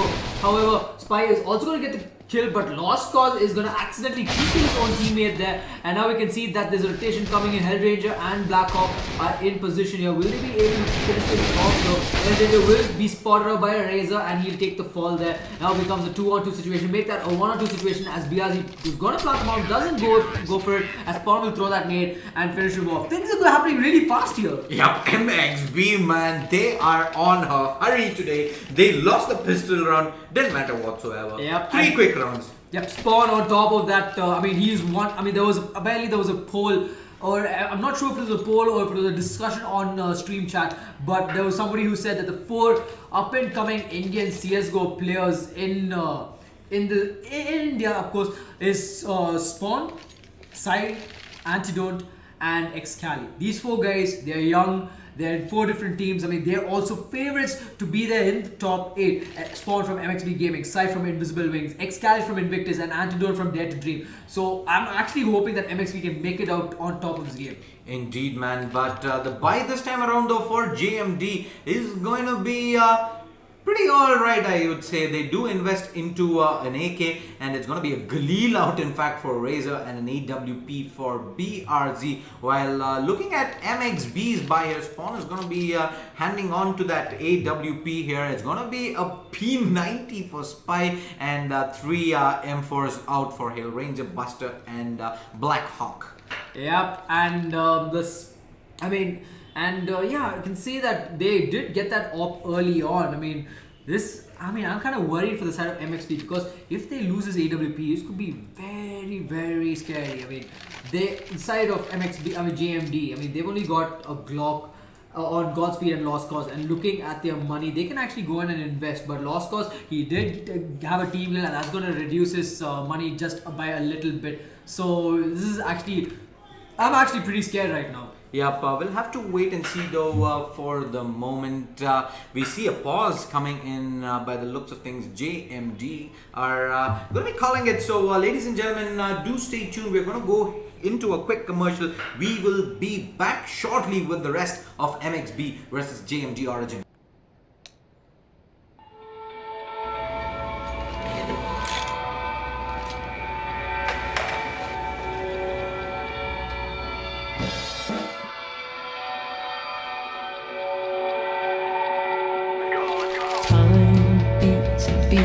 Like the drumming deep and the water from around slowly weeps, like your eyes cold as ice, dead as the dark. Was a love after all just a watermark in the frozen lake there reflected?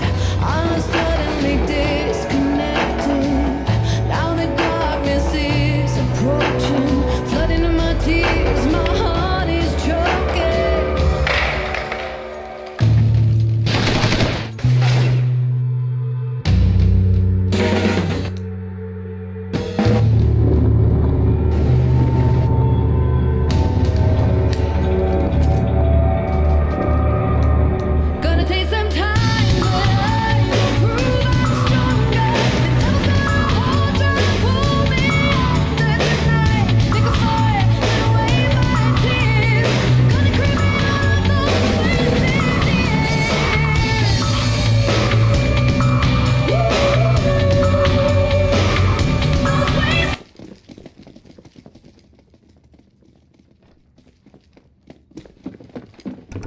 We are back with this game here. MXB are on the lead here with 3 rounds, but JMD are going to be buying into this round, and immediately though their opper, in fact BRZ, gets tagged all the way down to 10 hit points.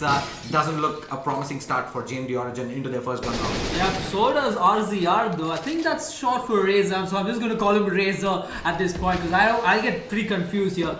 So I'm gonna admit that on stream. Sorry about that, guys. But yeah, back into this game here. Spy also does get tagged down a little bit, down to 36 points of health. As we can see, the entirety of JMD Origin, they are at this B bomb site. And Buster, however, is gonna get a quick kill onto BRZ. Yup, and the Molotovs are gonna rain in, which is gonna slow down the push here from JMD Origin, but the bomb is slowly but surely making its way towards the B bomb site, and Buster and Black Hawk Down are in position here to shut the push coming in from JMD.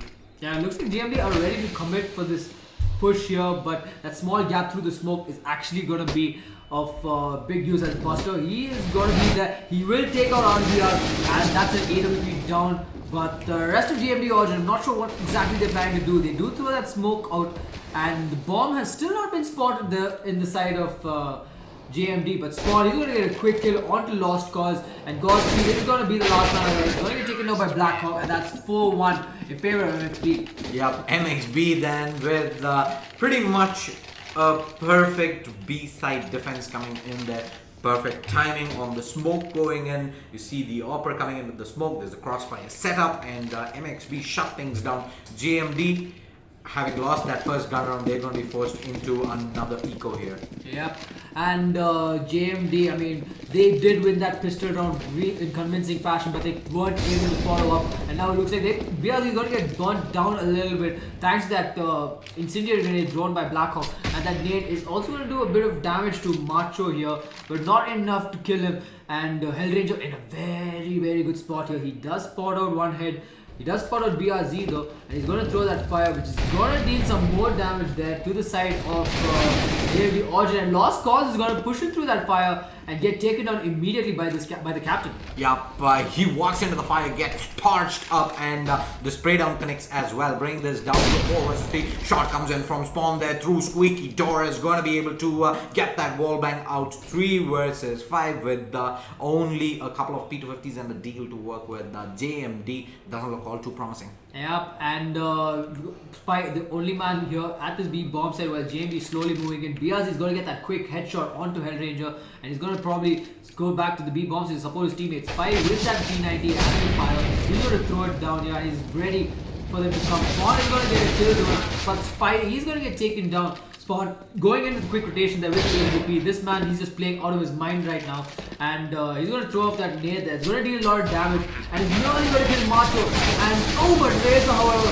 he's going to take 2 consecutive kills, turning this into a one-on-one situation. And now it's all down to Blackhawk here, who will finish things off by taking his head and then defusing this bomb for MXB.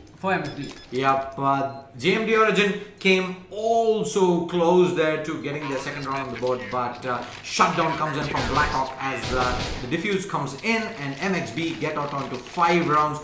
JMD, they won the pistol round, but they seem to have lost the plot from that point on. Yep, Spawn just doing wreaking havoc here, and with 11 frags and just 2 deaths. But his ping is a little unstable at the moment as it's jumping up to 100 and coming back down, back to its normal state. But they're just gonna continue on with it anyway. As Spawn takes his position, he might be able to get the kill here onto Macho, but Macho is just waiting for a possible push coming out from the side of MXB. Meanwhile, at mid, RatZ just standing with that AK-47 to see if he can do some damage to the side of MXB. Indeed, man. The smoke does come in here. RatZ though spams away towards A main. There is not going to be committing in just yet. They do have 4 rifles and an AWP to work with this time around. Spy continues to hang around to that P90. Let's see though. He is playing really aggressive in A main here for the moment. Yeah, but BRZ is going to get a quick kill onto Spawn here, and that's going to open the. That's actually going to open up this B bouncer, but JMD, we have no info on that. And Hellranger is going to take the head off BRZ, and he's going to throw that Molotov on. But RatZ is going to do a quick trade off onto Spy there. And both these bomb sites are open for there for the taking. Blackhawk using that sound there to his advantage. He's going to wait there and take out March immediately, make that kill onto Godspeed and a triple kill onto RatZ. I mean, Blackhawk just playing out of his mind here. Yeah, but Blackhawk there with the trigger discipline and spray control shuts the JMD Origin eco round there, and puts MXB out onto 6 rounds, and the buy is going to come in here. It's gonna be again the AWP out onto Godspeed and AKs all the way around. Yep, and MXB going with that standard setup. Blackhawk is going to be on this mid side here. And he's going to throw that Molotov, which will burn that, and an immediate grenade onto the mid, just playing it away. And now Macho, he could be in a world of hurt as Spawn is playing it very aggressive. Spawn could possibly point him out and shoot him again through the boxes. I mean, he already got 3 kills through different surfaces there. Will he be able to, end this game with a lot of wall bang shots? Yep, but we'll have to wait and see though. He does push aggressively through the smoke here out onto A main. Is not going to spot anyone out just yet here. BRZ though is playing it very patient here, holding on to that squeaky door. Yep, and it looks like RatZ, if he does show himself, he could be in a world of hurt as Spawn. He is waiting with that AWP and he could take him down in an instant, in fact. But RatZ just waiting for any sort of push coming in. It's all down to BRZ here as he can open this door and deal a lot of damage. But you can see that Hellraiser is coming in for the backup here. He's going to throw that Molotov incendiary and force BRZ out of there, and he drops down 50 points of health. Yep, he's going to be dropping all the way to 15 hit points. Same goes with RatZ there, who has only 2 points of health to work with. He's going to drop the bomb away here, but 3 versus 3. It sounds like JMD still have a shot, but 2 of their players are on real low health. Yep, and MXP can actually pull this off here. But RatZ, they did bait out Blackhawk. They did bait out Spawn, and they took him out immediately with that play coming out from BRZ and RatZ. So they're going to make this move onto this B bomb side, and Spike, he could possibly close this one up and take them all out in one go with that P90. Yep, bomb flash coming in here, spraying down next out onto 2 players. He has 1 more though to deal up with for the moment. He's going to loop all the way around here. RatZ, in fact, with 2 points of health, isn't even going to go for the attempt here. He's going to be saving this AK. Moving into round 9, MXB. They seem to be on a big roll here. Yep, and this was that MXB just playing it really well here. They're just playing it really coordinated because they know if things are going really silent at this A bomb side, they always have someone to rotate into this B bomb side. Blackhawk coming in immediately. I thought for a second that Spy was alone at the B bomb side, but Blackhawk quickly coming in for the rotation from mid, just taking down JMD. And JMD, they just can't seem to break this defense of MXB. Indeed, man. MXB holding strong here for the moment. Spawn does have a lot of money to work with for the moment, so expect an AWP on him real shortly here. And how's the money looking on the side of JMD? They do have money to invest into this round here. So, ladies and gentlemen, don't go anywhere. We will be back shortly with the remainder of this game. So, stay tuned.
Alright, and we are back to this game here. The score is 7-1. MXB with 7 rounds and JMD Origin at 1 round. Looks like it's another Germany versus Brazil match here. Indeed, man, I just saw what you did there. But MXB, they're going to continue pretty much with the standard setup here. Spy has been able to make it through pretty much 6 to 7 rounds now with that P90. Yeah, and Yakov, he's going to spot one out here. He will get the kill onto Godspeed, and it looks like BRZ is in a world of trouble as he takes the fall here. Macho with just 15 points of health, he's not going to be in a good spot as he's getting swarmed there. Hellranger knows where he is, but he doesn't have a grenade to finish him off though, so he's just waiting for him to come out there. So Macho is going to need some backup from his friends. Lost cause, he's got a flash to work with, so he could flash out mid here and have his teammate come back. RZR going to show himself a little bit. He's going to spot out Blackhawk though. Blackhawk is also going to spot him out, and he could be in a big trouble there. Hellranger will find him and get the kill on Macho, and quick trade-offs coming in here from both sides. Indeed, man, it does come down to a 1 versus 2 here. RatZ, the last man alive here. Bomb has been dropped in mid for the moment. He is going to check for the loop around coming in from Spy, who he's going to get the jump there on RatZ, shutting the jump on MSB, and that slow walk post the kill pretty much sums up how this game is going. Yeah, I mean, Spy could have gone in for the knife kill for the extra little bit of money, but again, he didn't want to take that risk because it was a 1-on-2 situation. So, I mean, a good play coming out, a good try coming out from the side of JMD as they are going to invest in an XM12014 shotgun. Yeah, and another thing of note here into this round is Hellranger, with the amount of money that he does have invest into an MP7 to start things off here. But Molotov's raiding from Master here, does get one thing off, he spams away towards headshot. He is going to get taken down by Godspeed though, who's coming in, but there's a quick rotate coming in from Blackhawk here, out onto Heavens here. The nade is going to do a little bit of damage. That spray down is not going to connect in for the moment, and the bomb one yet to go down, but Blackhawk gets the pick off there from Heaven. Hellranger dropping into Wentz is going to be dealt up with Macho 1 here. It is still a 2 versus 2, but Spawn with that AWP, you can never count him out. Yeah, and Macho, the bomb did not go down, and that's the beauty of this round at the moment. JMD kind of almost faked the B bomb plant, and now they're going to get this bomb plant onto the A bomb side, and they're going to get that extra $800, some nice fresh money. Yep, MXB continue to hold that B bomb side for the moment. Blackhawk though is going to be coming in from Z here for the moment. He just wants to spot out Macho going into A main for the moment, as Macho is not pushing all the way into A main. He is holding this really unorthodox position for the moment. Spawn is going to be coming real soon. In fact, Blackhawk is the first one to come in through highway. Gets taken down now. It is a 1 versus 1. UMP versus AWP here. He's going to tap away here for the defuse. Spawn, is he going to spot him out? Yes, he does. The flick comes in there, and the defuse for MXB. JMD just can't seem to catch a break. Yep, I mean, that defuse coming out of him was, I mean, the shot actually coming out of Spawn there, he managed to just notice a small pixel in his head through that forklift chair there, and that it was like very dark, so he wouldn't have noticed it, but you know, going in for that fake defuse and getting that headshot immediately, a good play coming out of Spawn there. Indeed, man, and that doesn't mean though JMD they're going to be buying into this round regardless, but it's going to be a 5 rifle setup here. How does their money look? They do have that full loss bonus to be pretty much funding their buy round after round as Spy open things up here in the B bomb site with that P90.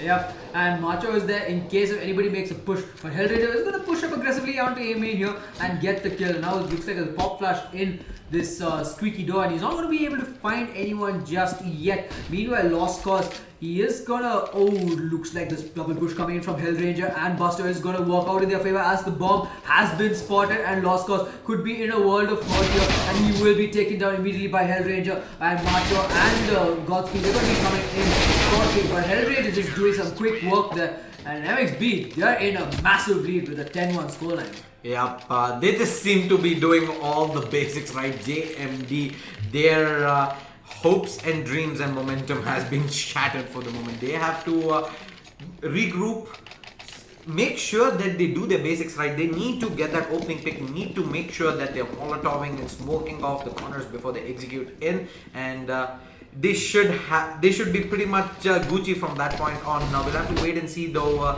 if there you go, the aggressive push coming in from Spy here. Sprays away, does drop BRZ, but Godspeed is there to trade things off. Spawn is going to be playing with that AWP from close quarters. Go for that no scope, connects as well, taps away with the 5-7, gets one, another headshot. Spawn shut things down there. 4K to put MXB on 11 rounds. Yep, I mean that was just some fast reflexes coming out of Spawn there. One of the prodigies in this Indian CSGO scene, as foretold by the community, and that was just brilliant there. Takes 2 quick AWP kills, quickly switches to the 5-7 and gets 2 instant headshots. That is a play from this man, and he's just doing some insane work at the moment. Yep, seems like you found the highlight reel for this round here. For the moment though, Spawn is going to switch things up a little here. He's going to take that AWP aggressive through B-main for the moment. Yep, and Hellraiser all alone, but Godspeed gets a quick kill through the smoke down to Hellraiser. Looks like he did notice him coming up there, but Buster is going to be in this bomb set. He's going to take out Razor, and but Godspeed again just with the plays there, getting 2 quick frags there, opening up this B bomb set, and Spawn has to try and clutch this with his teammate Blackhawk here if they are to, stay in the lead. But then again, JMD Origin, they need a lot to work with. Yep, you can never count things out when Spawn has that AWP. He does, however, get tagged down to 7 hit points here, not ideal whatsoever. And BRZ is going to drop Blackhawk, and Spawn is going to give up on this retake here. And it is JMD's second round on the board. Yep, and Lost Cause will finish him off, but he will not have enough time to get that AWP in his hand. So JMD 2 rounds in their belt there. The economy looking pretty okay for them, but again MXB's economy is strong, running strong there. Spawn picks up that op again for the third or fourth time, of course, as the rest of the team is gonna be there with M4s and P90. Yep, indeed, man. I've found you talked about the fact that he is one of the up and coming talents here in the Indian CS:GO scene, and he is pretty much living up to his expectations here as he gets the opening pick onto Lost Cause, pushing in through smoke, goes for that second flick, is going to connect in as well, goes for the third shot, but Hellraiser is there to shut things down here. The bomb is going to be in control of MXB for the moment. They're going to shut things down here. In fact, Spawn is going to walk himself up aggressively with the pistol into A main to put MXB on 12 rounds. Looks like we have found our Indian Chris J, because you saw how fast he got that first and second kill just like that, and he was still scoped in. So using that animation of that bullet coming out there with the AWP, I mean, very smart play as he just goes back and he doesn't even switch his weapon. He has a weapon, takes a scope shot, goes in back with the second scope and gets a kill. And MXB, they are pretty much riding on some insane momentum here on the back of Spawn's brilliance. But for the moment though, it's going to come down to a 4 versus 4. Spy got taken off right out of the bat. Your spray comes in from Buster. Is not going to land in just yet for the moment. He's going to be falling back to Toxic. Yeah, and Buster looks like he's going to throw that incendiary. He's having a little firefight here with the side of JMD Origin here, just buying a lot of time and giving a lot of info for his teammates, as Blackhawk is going to push aggressively and he will spot out BRZ and take his head apart here. Macho will be the man who takes out Buster, and now is a 2-on-3 situation. Yep, Macho does have an AK to work with though, so does Razor. He's not pushing in through mid for the moment, does spot out a player there at white box, not able to connect in on the spray, and for the moment they're going to be completely sandwiched here in the mid area. Yep, Hellraiser, he's got a very good spot here. He could take out Macho, but Macho, he is waiting for him to make the push, and he's got the perfect headshot until there. Oh, but he's going to take out Hellraiser as Hellraiser takes out Razor. And now it's a 1-on-2 situation here with just 35 seconds left. Macho will have to make a play. Yep, smoke comes in towards Z there in mid. In fact, he's going to make himself work himself back towards the A-bomb side. But Spawn is here with the AWP to shut things down. MXB 13 rounds to 2 in the first half. It is pretty much Spawn versus JMD Origin at the moment. Yep, I mean, Spawn just destroying house there. First half, 22 frags in with just 5 deaths. I mean, this man is just playing like an absolute monster at the moment. Indeed, man. And to start the second round of, we need to be optimistic here. JMD it is going to take a colossal comeback to even have a shot at equalizing things here versus MXB. And one thing is for sure, they ain't doing it if they don't win the pistol round. That is true, man. I'll have to agree with you on that one. As Spawn is going to be the front man running in. So, I mean, not to be biased or anything, but if they don't kill Spawn, they might not even have a chance. And this guy is going absolute bonkers here. Yep, it's not been only his rifle play, he has been so good with the pistol as well. But to start things off though, JMD Origin, they're able to get that opening pick here on the B bomb side, and that does put JMD Origin in a slight lead here. RatZ gets a pick off onto Spy as well. 3 versus 5.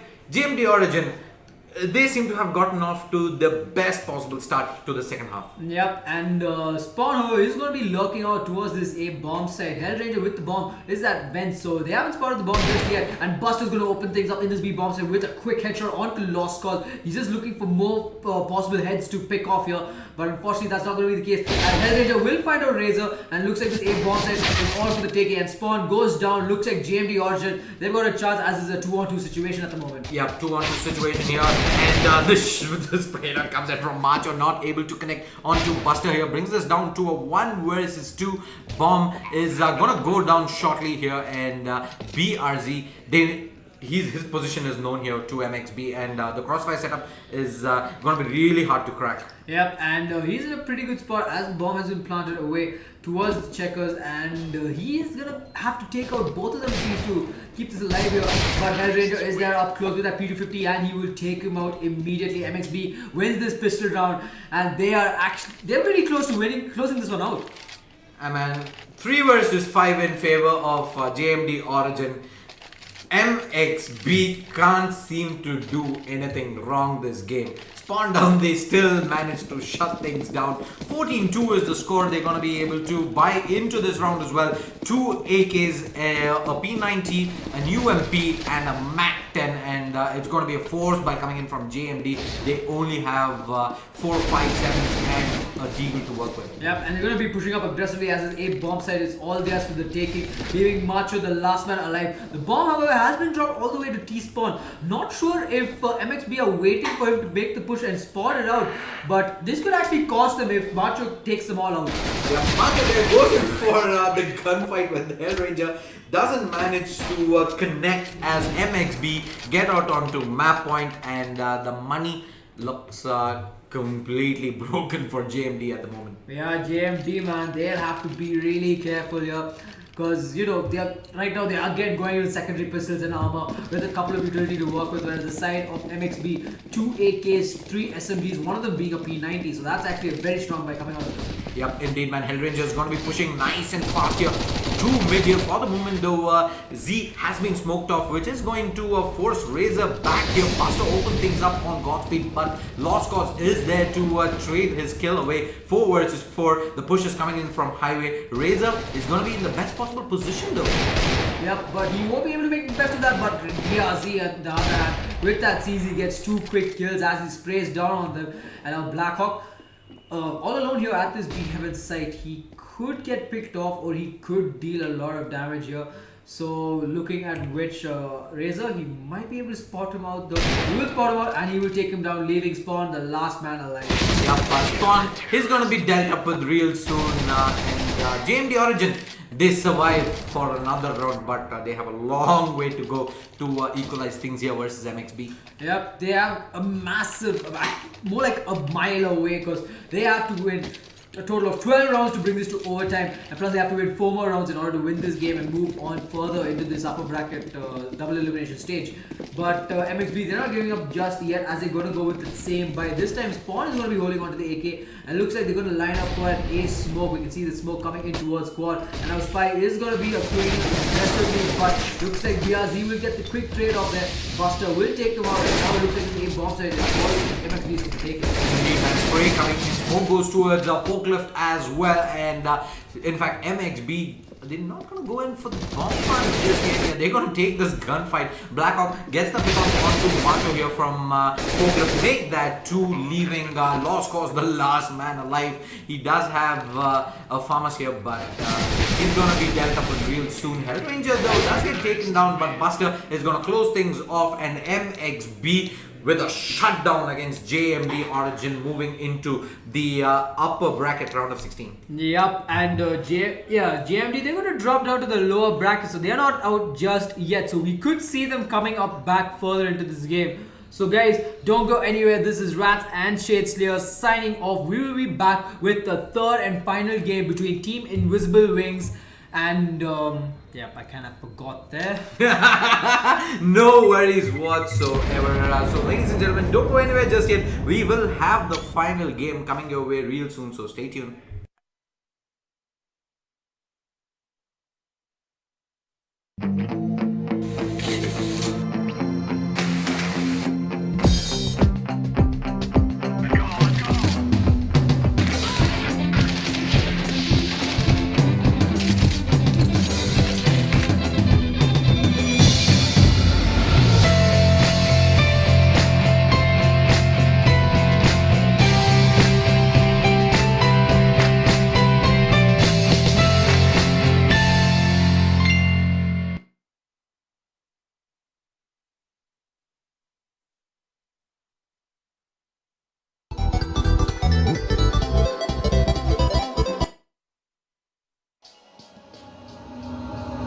Will I become what I became again? Will I become what I became when we were only friends? If not, I think I might just write again. 'Cause I remember when you said it's the smartest way if all we stay as friends.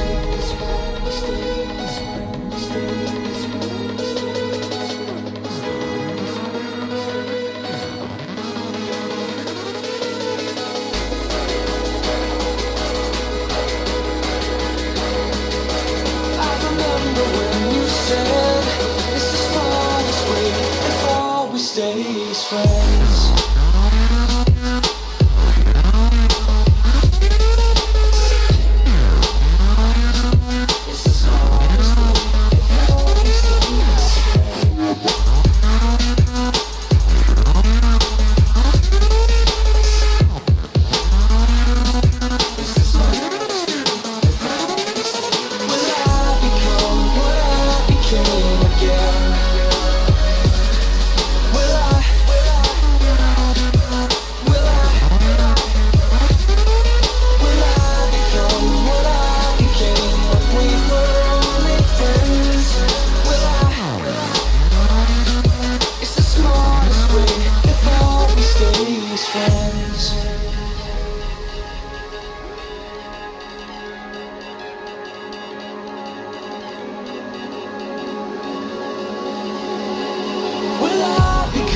Style or just a trend? Will I become the nothingness that you will call your friend? If not, I think I'll play this game again.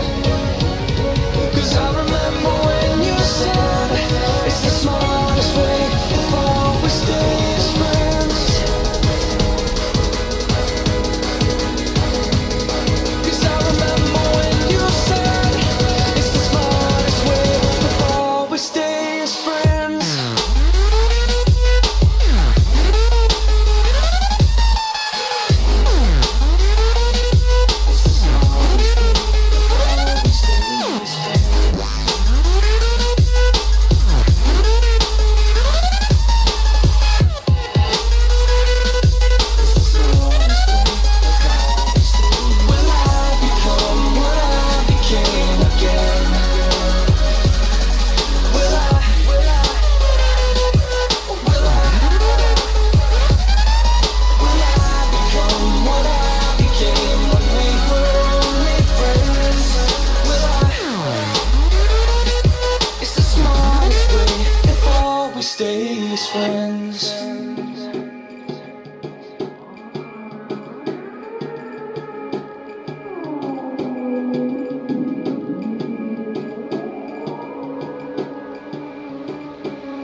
fuck it, I wanna go to hell. Cause I'm a piece of shit, it ain't hard to fucking tell.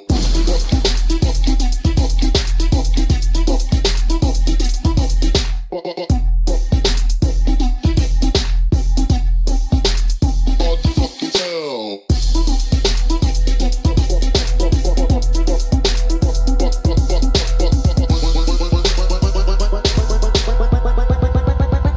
Hard to fucking tell. When I die, fuck it, I wanna go to hell. Cause I'm a piece of shit, it ain't hard to fucking tell. When I die, fuck it, I wanna go to hell. Cause I'm a piece of shit, piece of shit, piece of shit. When I die, fuck it, I wanna go to hell. Cause I'm a piece of shit, it ain't hard to fucking tell. When I die, fuck it, I wanna go to hell. Cause I'm a piece of shit, it ain't hard to fucking tell.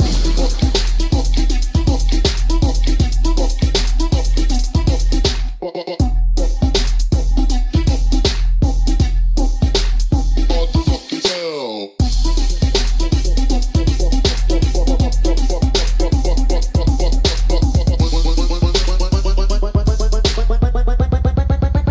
Hard to fucking tell. When I die, fuck it, I wanna go to hell. Cause I'm a piece of shit, it ain't hard to fucking tell. When I die, fuck it, I wanna go to hell. Cause I'm a piece of shit, piece of shit, piece of shit. When I die, fuck it, I wanna go to hell. Cause I'm a piece of shit, it ain't hard to fucking tell. When I die, fuck it, I wanna go to hell. Cause I'm a piece of shit, it ain't hard to fucking tell.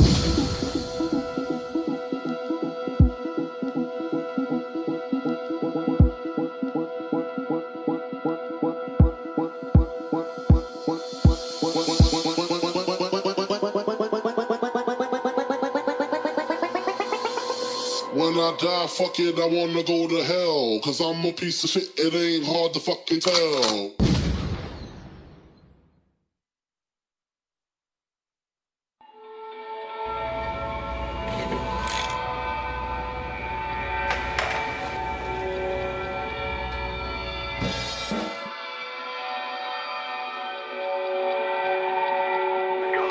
Time beats like the drum in the deep, and the water from around slowly weeps. Like your eyes, cold as ice, dead as the dark. Was our love left alone? Just a watermark in the frozen lake that reflected. I was suddenly disconnected. Now the darkness is approaching, flooding in my tears. My heart is choking.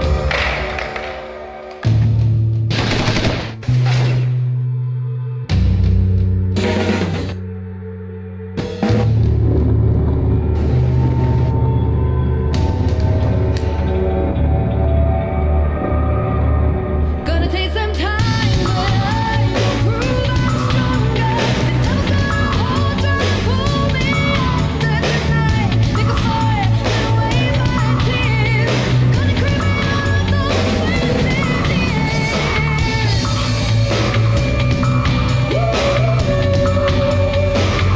Those wasted years.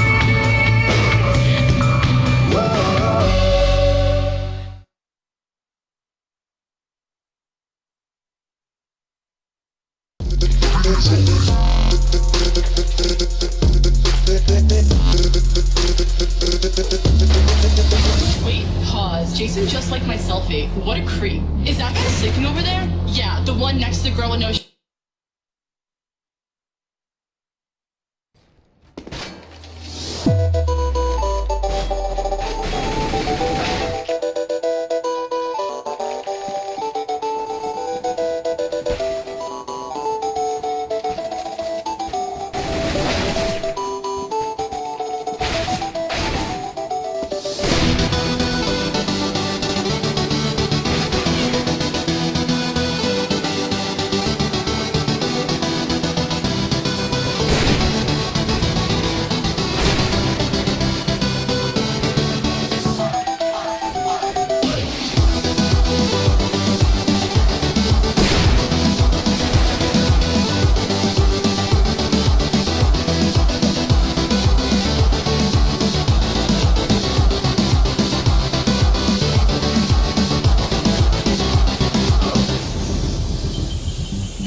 Welcome, ladies and gentlemen, to the final set of games for today in the round of 32 upper bracket. We've got Team Invisible Wings taking on Team Fictitious Gaming, and now we're back to the knife round. Looks like Fictitious Gaming, they're going to be on the CT side, while the side of Invisible Wings, they're going to be on the T side. So the knife round is going to be a bit tricky for the side of Invisible Wings, as they've actually boosted up Psy here. Looks like some knife round strategies are coming out from Invisible Wings. Yeah, but they seems like they've been through this routine in multiple occasions on Dust, and looks like it's going to be a Mexican standoff for the moment. Yep, and both teams just waiting out there. A couple of banter coming in from the chat, and Kappa's going to start things off by getting a quick hit onto Light M here.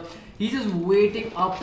He's going to back away, and now looks like the side of Invisible Wings are going to just come swarming in, and they are going to deal a lot of damage and win this knife round. Yeah, unlucky there, and in fact, these Invisible Wings are one of those teams who actually prefer starting on the T side, so we'll have to wait and see. And there you go, in fact, the stay comes in from side, and on the back of that knife round win, Invisible Wings are going to be starting on the T side, and I'm not sure it is Fictitious Gaming are going to be starting on the CT. Yep, and the thing about Invisible Wings and starting on the T-side in Dust duo is something of their own preference. I mean, they prefer to go in for that T-side, while most teams, you see them take that CT side and go in for that brilliant holes. So it looks like the side, I mean, Invisible Wings, they're going to pull off some insane executions maybe onto every bomb site. So I think that is what they're hoping for, and that is what they're going to do. Yep, we'll have to wait and see on that, as we are still waiting on a couple of players to ready up to get this game on its way, and we will be going live now into the round of 32 ZOWIE eXTREMESLAND Asia CSGO 2016 Indian Qualifier final game of day 1 here. Team FG versus Invisible Wings. Whom do you favor, RatZ? Well, obviously, I'm gonna be fair. I mean, the usual norm would be to favor the best team, but again, I think FG, they play against an extremely experienced team. I mean, if they manage to win a couple of rounds off them, they'll be getting a lot of experience from this. I mean, but if they do beat them, that's going to be a massive upset. We did see Mission Stealth, losing to Gunpoint, a fairly new team in the circuit, and that was like one of the biggest upsets in this entire tournament. Yep, for the moment though, Tensky is going to be playing in here in CT Spawn, and Sai is going to be holding up upper mid for the moment. He's going to take that peek towards A short here, and the CT smoke is coming in. Looks like it's going to be mid to be executed for Invisible Wings. Yep, but Tensky is going to be playing aggressively left. The King Hawks, however, gets a quick kill onto Kappa. Meanwhile, with the left, he's going to open things off at mid, and they're all going to come swarming into this side. Scarface waiting there. King Hawks with 2 quick kills there. A pokey impact to this guy as he's getting very patient, but RatZ, the last man alive, takes 2 quick kills here,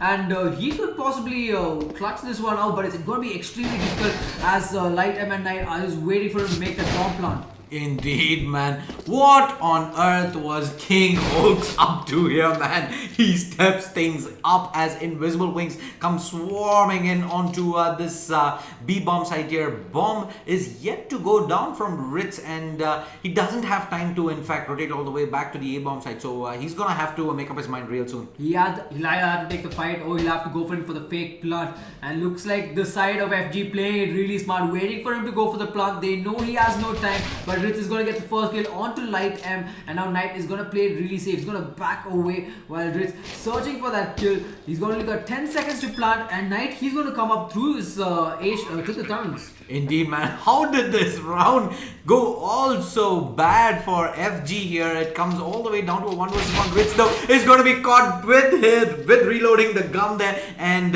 Knight, perfect timing from upper tunnels, is going to get the defuse in for Team FG. Yep, that's going to give them the much needed snowball, and they're going to be able to defend, hold on to this, get some more pistols, some guns, and they're going to probably win the next 2 rounds. But then again, Invisible Wings, even though they lose their T-side pistol round, they always played extremely aggressive in their second eco round. Yep, we've seen that, in fact, time and time again. Top teams are not afraid to go in for that forced buy, and in fact, Invisible Wings, they're not going to be investing into all too much here. Only about 4 P250s to work with.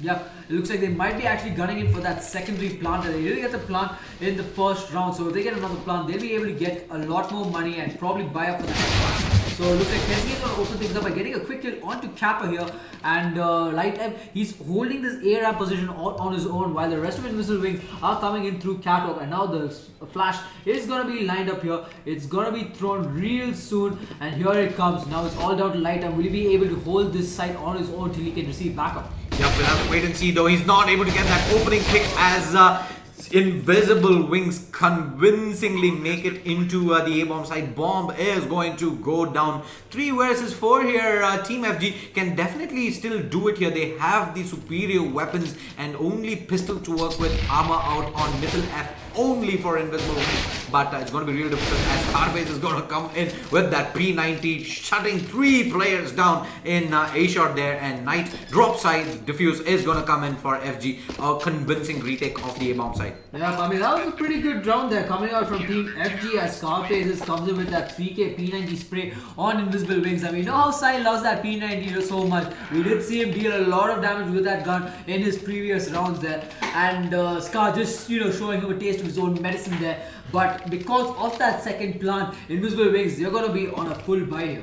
Yep, Invisible Wings are going to be buying into this round up onto RatZ here for the moment. Sai is usually the one who handles the AWP for Invisible Wings, so they're going to switch things around a little here. FG though, they're going to be buying in with 3 FAMASs and 2 rifles for the moment. Kit out onto Light and Hooks. Yep, and Tensky actually very low on HP. He actually got tagged there by RatZ, and now he's going to show himself, going to spray away and deal some damage to RatZ himself, bringing it down a little bit more evenly. He's going to throw a grenade to kind of scatter them out as the mid-to-be smoke comes out of the way. Yep, indeed though, he does manage to get himself onto a very nice boost there, and Kappa is going to be trying to open things up here in middle by getting a pick off from Xbox. Yeah, but he have to play it slow here. Looks like they might actually go for this mid to be push. And Tensky is able to stay up, but it's not going to be enough to kill anybody from the side of Invisible Wings. Now it's all down to King Hawks here. He has to get this part of mid level come in aggressively and rip his head apart, making this into a 3-on-5 situation. Yep, King Hawks there, the timing not just working out, gets caught out with a grenade in hand, and with that, the bomb plant is going to go down for Invisible Wings. Metal F and Manan with the tag team here, leaving Scarface the last man alive here. Yep, and Scarface will take out Sai, but Manan with that long range headshot with the AK-47 is going to close things off, giving Invisible Wings their first round in this game. Yep, Invisible Wings, man, they do manage to pretty much work out their gun round, their easy round going their way on the back of a beautiful mid to be execute. And with that, Invisible Wings, they're looking nice and good here with a full eco being forced out of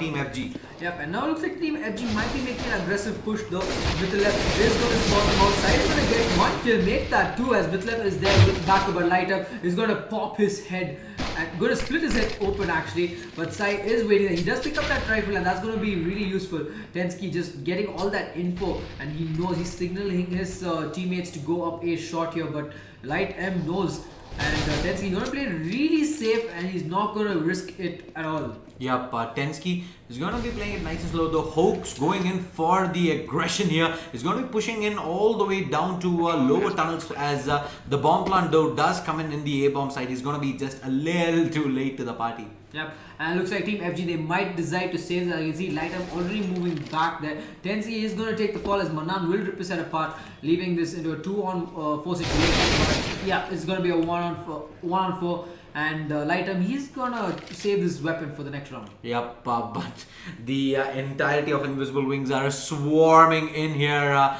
Notably, in fact, Kappa is coming in with the loop around. Let's see if he's going to be able to spot him out. In fact, he goes the wrong way. So, for all you know, Lightem may be able to sneak this AK into round 5 I mean. He's gonna spot him out and take him immediately and deny him from getting that AK-47. And now a buy coming out from the side of Team FG. They have got a pretty nice set of cash there. They could go in for the buy, and they will as they decide to invest in 3 M4s of FAMAS. And Tensky, it looks like he'll have to stick with that 5.7. Yep, Tensky, the only guy without rifle here. He's gonna have to make do with an upgraded pistol. RatZ taking that shot towards mid doors there. Is not gonna connect onto anyone just yet, and the Xbox smoke is going to go down here. Scarface though is in a pretty much nice position in CT spawn. Let's see how much work though he's gonna be able to do. Yep. Oh, but Knight, however, is going to get sprayed through that. I think it looks like it was a couple of tag coming in through this thing, and now it looks like a push onto mid to be bomb side. But Scarface in a nice position. He hasn't spotted them just yet, but Sai is going to get taken out by King Hawks as he sprays through the smoke, getting Sai and mid to left, and now he's going to back away to safety. 2 kills already. FG, they've got that man advantage. Yep, FG here with a man advantage to work with. Having lost 2 rounds right on the trot here, they definitely want to win this round to at least keep the momentum going here. It is 4 versus 2. Invisible Wings don't have too much to work with. The massive spray down coming in from Lightem is not going to connect in, and the bomb plant is going to come in from Kappa, and it's going to be a shot plant. Yep. But Kappa really low on health, and it's all out to Manan and Kappa to actually clutch this one out with Invisible Wings. But Knight is going to take Manan out, leaving Kappa the last man alive with just 6 points of health. Will he be able to do this? He will take out one. Tensky will fall, but Knight will be there around from a shot, and he will finish this round and get the defuse. There you go, man. Diffuse is going to come in, and FG get out onto 3 rounds versus Invisible Wings. I must say though, losing 2 rounds on the trot, I might have expected Team FG to have the confidence low, but doesn't seem to be the case. Yep. Yeah, Team FG, they're doing quick work here with Invisible Wings, but Invisible Wings, they will not they will not bow just yet, as they will be ready for another bite. The AWP onto RatZ though with that CZ75 and a smoke grenade. It looks like RatZ, he's got that good spawn towards his A-long door, so he'll be able to get the first pick. However, will he be able to get the shot? He will get the pick onto Light M and back away, but he will take a bit of damage from that Molotov. Yup, in fact, Light M there a little late on the trigger, gets ripped apart by RatZ's AWP to start things off here in round 6. It is 4 versus 5, slightly favor of Invisible Wings, but for the moment they are holding low mid. Yep. And looks like there's going to be a couple of spams here, and not sure what exactly. Looks like the A-shot smoke is going to be executed, while the rest of the team, they're going to be moving on towards this A-bomb site here. Catwalk, the player is just waiting. It looks like they're ready to make an execute. RatZ just waiting for someone to peek, show their head. And looks like Scarface is going to fire RatZ, going to spray away, but he's going to get taken down as Kappa fires him through. But King Book playing it big here, takes out 1, takes out 2, as Knight will also follow with 2 quick kills. And Team FG will win this round and stay in the lead with 4-2 scoreline. Yeah, but Team FG, they get on to 4 rounds here. This is again really important. We have seen teams taking down pretty much the premier teams, but all of those scenarios, the common factor has been the fact that the underdogs have been able to get a lot of rounds in the first half. So let's see if Team FG can keep going on this roll here. It is going to be a quasi-buy coming in for Invisible Wings. They invest into 2 AKs, a Deagle, a Tech 9 and an AWP for Kappa. Yep. And Kappa with this AWP, it's a glass cannon. He has no armor to work with. He could pass down to RatZ, however, but he will be left with only a Desert Eagle now that Catwalk has been smoked out. Looks like the side of Invisible Wings, they are lining up for the Nips wall of smoke, and here it comes, the 2 flashes to follow, make that 3 flashes, and now they're just lining it up here. Here comes that smoke, and it looks like they will be making a move onto this A-bomb site. Indeed, man, and Light M is going to open things up here, and immediately the flurry of kills coming in for Team FG. Mittal F, the last man alive with only 2 points of health to work with, and he's going to be dealt up with by Scarface as well. And as FG hit round 5, the force by not working out for Invisible Wings. Yeah, but it's not working well in their favor, as the score is 5-2. Team FG in the lead, got a pretty good economy rolling with them, while Invisible Wings, they'll have to eco as the economy is pretty low there, around the 2k to 2.5k mark, and they're going to invest in some P250s and a flash and 2 smokes to work with, and it looks like they might make a quick rush onto tunnels towards mid. Indeed, man, and there you go. Scarface is in the best position to shut this mid to be execute from coming in. Flash though does come in. He doesn't get flashed up. He goes for the spray down. He manages to bring down Kappa, but Tensty's here with the crossfire setup. Drops too, but Silent RatZ able to get 2 quick kills here. But Knight with that quick rotation back into CT spawn. Drops side, leaving RatZ, the last man alive here on the B-bomb side. Yep, and RatZ coming in slowly. He has to get at that bomb, but Light M is in a good spot with that AWP. If he gets taken down though, this should seem very doable for RatZ. Indeed, man, the peak does come in, but RatZ is in fact made all the way down to mid here for the moment. He could be in the best possible position here. Spray down coming in is not going to connect just yet, and he's going to be tied around with for the moment. He's going to switch to the Glock. In fact, going to move in aggressive, gets the kill out onto Light M, but the spray down is there from Knight to put Team FG on 6 rounds. Yep, the score 6-2, round number 9. And looking at the frag boards here, King, Hawks and Scarface have been performing on point. Even the captain himself, Knight. Whereas the side of Invisible Wings, all of them are playing up to their best here. But their best offense is not enough to break the defense of Team FG. Indeed, man. It is gonna all come down to how many of these gun rounds can Team FG take away from Invisible Wings. For the moment though, it is 5 AKs out for the T side, but Lightem waits here in the A-bomb side with that AWP. He's gonna get in fact taken down by Sai. Sai has had enough. Yep, and now it looks like the A execute is coming in hot here. Kappa is going to be coming in from A shot, but that Molotov, not sure if it actually connected in there. And looks like the smokes, he's going to get taken down immediately, and Scarface all alone here. Right, he's going to be holding on to this white top area. Going to take out Kappa and turning this into a 3-on-3 as Scarface will take out RatZ. Indeed, man. Mythal F here gets one pick off, though. It is 2 versus 3 still in favor of Invisible Wings post bomb plant, and the Molotov coming in towards the shot is going to force back Tensky here. Both CTs are really low, 6 and 28 hit points respectively. Yeah, it's going to be really hard for them to touch. Mythal F is there with the 4K, and as he gets 4 quick kills. I mean, that was a good defense coming out of him in that play. Yep, indeed, man. And the money situation now doesn't look good on FG. So Invisible Wings seem to have reset the CT side here. And let's see how many rounds are Invisible Wings going to be able to get on the trot from this point on. Yep, it looks like the side of FG, they're going to go in with that boost strat here as Scarface is going to boost Knight up into a shot. And he's going to be playing very aggressive with that 5-7. Looks like Kappa might have spotted him out here. And now here comes another mid to be smoke. It looks like there's going to be a lot of mid to be smokes coming in from the side of Invisible Wings, but it never always worked out for them. Tensky waiting with a pop flash in case if they decide to make that quick push. Indeed, man. This though. Team FG are working with only pistols here. They could do a world of hurt to Invisible Wings, but Kappa is going to open things off. King Hawks though gets a pick off on Mythal F here. 4 versus 4. In fact, the bomb is dropped down. He gets another headshot onto Manan, but Kappa is going to get the kill here. Tensky drops rips in mid. It is 3 versus 2. Still doable for Team FG. Yeah, but again, that miscommunication, them blocking is going to waste a bit of time as Kappa is going to drop this bomb here and making this into a 2-on-3 situation. It's actually very doable for Invisible Wings, but FG with the right execution, they can actually do it. And here comes Tensky, he's going to spam away with that P250. And Scarface is going to get taken out, leaving Knight the last man alive. Sai, he is in a very good position here at car, while Kappa is going to show himself to deal a lot of damage to Knight, bringing him down to 6 points of health, and he's going to back away and save this weapon for the next round.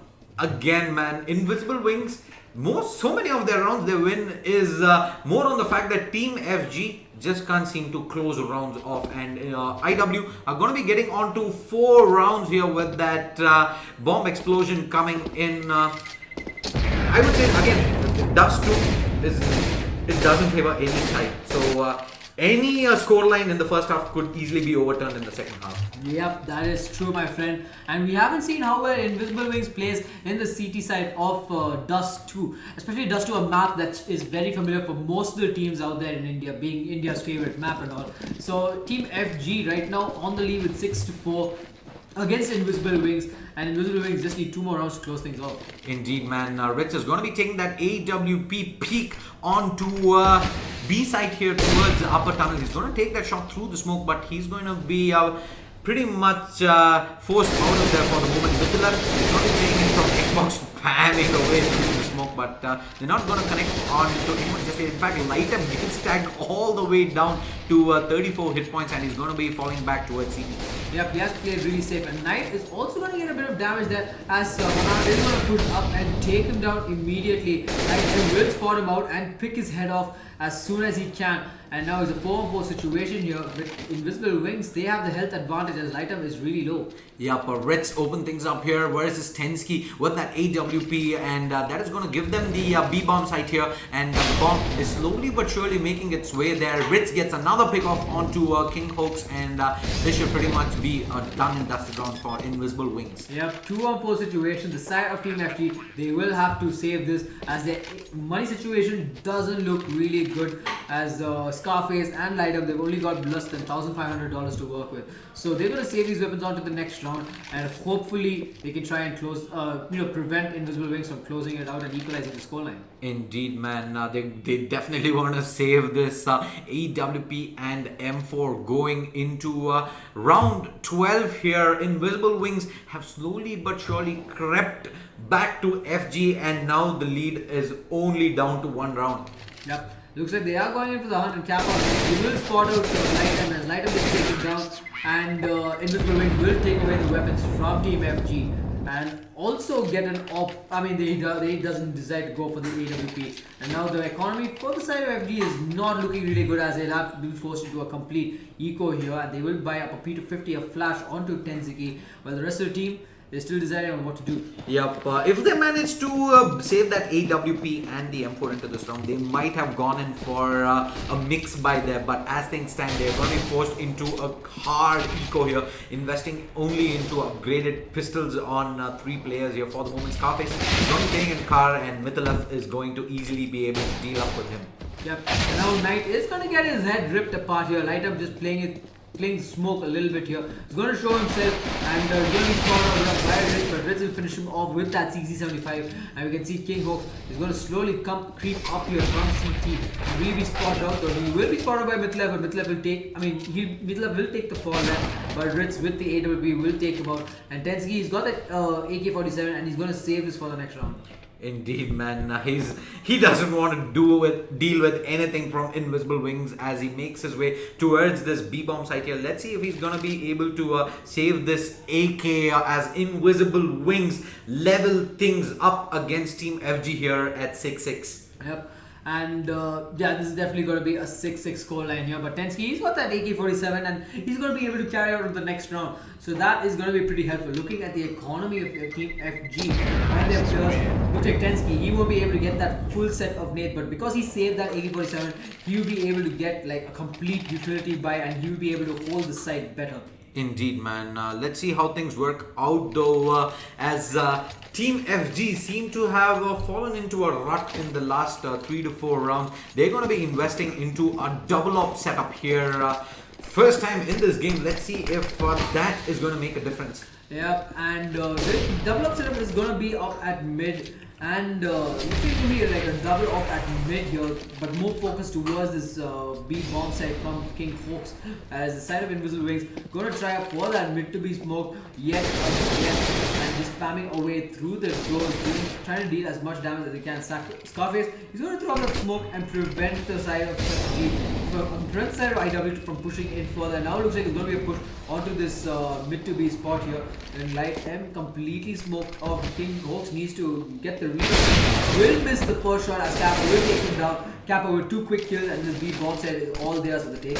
Yeah, man, things just escalated oh so quickly there as Invisible Wings get 4 quick pickoffs, and look like they're going to be taking the lead for the first time this game. Yep, as Scarface, he's going to get taken down by Manan here, and Invisible Wings, they'll get this lead. So if they actually win this first half with a 9-6 scoreline against Team FG, they're going to be in a very comfortable spot because their CT side is really strong. But if Team FG are able to close things off by getting 2 more rounds in the pocket, it's going to be an even half, and we'll only find out after the pistol round of the second half to decide who's going to get an upper advantage. Indeed, man. And Invisible Wings, they're going to be looking to win the remainder of the next 2 rounds here, moving into the second half. That nade is going to deal a lot of damage to Tenziki as well as King Hawks here playing in mid. Scarface is going to be having only a farmers to work with for the moment as the push comes to shove here from Invisible Wings from B shot. He's going to have a lot of work to do here. Yeah, Tenziki does deal a bit of damage. Scarface will open things up by getting a clear onto Mithalef, but quick trades are happening from both sides, leading this to a 3-on-3 situation. Make that a 2-on-3 situation, in fact, as Knight and Lightup are going to go in towards this A bomb side while the bomb is going to be dropped. Yep, they're light years away here. Knight coming in real fast towards A long is going to be picked off, leaving Light M the last man alive here, and Invisible Wings are all set here to get onto 8 rounds. Yep, side everybody holding on to their angles there with that AWP. He might be able to get Light if he decides to make a push here. He will show himself. RatZ will not connect that shot, but that's going to signal the team to come in aggressively.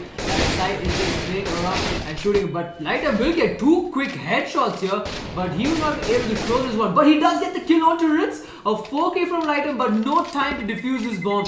So he will have to back away to safety, but he will damage the economy. Okay, never mind. I was about to say he's going to damage the economy of Invisible Wings, but their economy is staying strong there with a lot of money on them. Yeah, this is the last round of the first half as well. So Invisible Wings are not going to give 2 hoots about the number of guns they're going to lose there. But alright, the Fnatic strat is coming in. The Penta Auto Sniper buy on the T side. Yep, they do buy that auto sniper. It looks like it might be to prevent that mid push coming in. So RatZ buying up 2 of those auto snipers there. It looks like they just, since it's the last round, they've got a lot of money to work with. They just managed to blow up most of their money there. I think around more than $10,000 in fact. Yeah, but this auto sniper cheese is going to be only to try and tag as many people through that mid doors here. They're going to be quickly switching into their standard rifle setup for the remainder of the round though. So the unpause is going to come in here. Let's see Team FG if they're going to be able to safely make most of the players through mid towards that B-bomb side. Yep, and now it looks like this entire side of IW, they are ready with those auto snipers here. They are waiting. They are going to spam through here, and FG are not moving in. They can see the barrage of bullets coming in here, and none of them, they're going to walk away with the strat as Tinsky is going to be there. And he's, ooh, wait, what just happened there? As Sai is going to flash himself and Tinsky out, but Lighter will be there with a quick trade-off. And the rest of the team, it was a good strat coming out of Invisible Wings with the auto snipers, but it wasn't enough as Team FG, they did kind of read that and they went in a little late. So Team Invisible Wings, they'll have to switch around with their strategy. Yep, we'll have to wait and see though. RatZ still continues to hang on to this auto sniper and looks like he's going to be the one to lead things off here into the A-bomb side. Molotov's coming in. In fact, he stands ground and fights Mythalef. Mythalef comes out on top there, but Knight is in a perfect position to drop Mythalef there, but he's not going to be able to get much there done pretty soon as Hoax pushing in through A shot. He's going to be figured out here as the bomb plant does go. And coming in through CT is not going to be able to achieve much as RatZ with that auto sniper puts Invisible Wings on 9 rounds to close things off here in the first half. Yeah, RatZ, man, in the beginning he was like a pretty, I mean, his score was on point there. I mean, but right now he's on top with 14 frags and 9 deaths, followed by Kappa and Mythalef. Sai hasn't gone into his beast mode just yet, but we might see that change in the second half. Indeed, man. We'll have to wait and see. And Team FG, to mount this comeback, they need to win those pistols.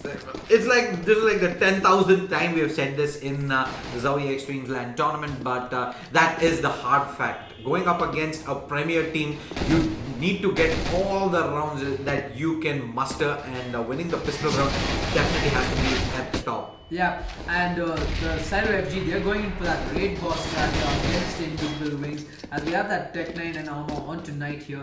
Kappa really low on health, is going to take a lot of damage and retreat back to this B bomb side, and the side of FG, they can take their time and they can decide which side they can push first. Yep, Lightem still very reluctant to push into the B-bomb side for the moment, as the rest of his teammates are coming in with a full bit to be execute here, and a lot is going to be on Kappa. He gets his head ripped apart by that raid boss that we were talking about, but RatZ all the way in this corner manages to get 1 kill before Hoax drops in there. It's a 4 versus 3 post-bomb plant.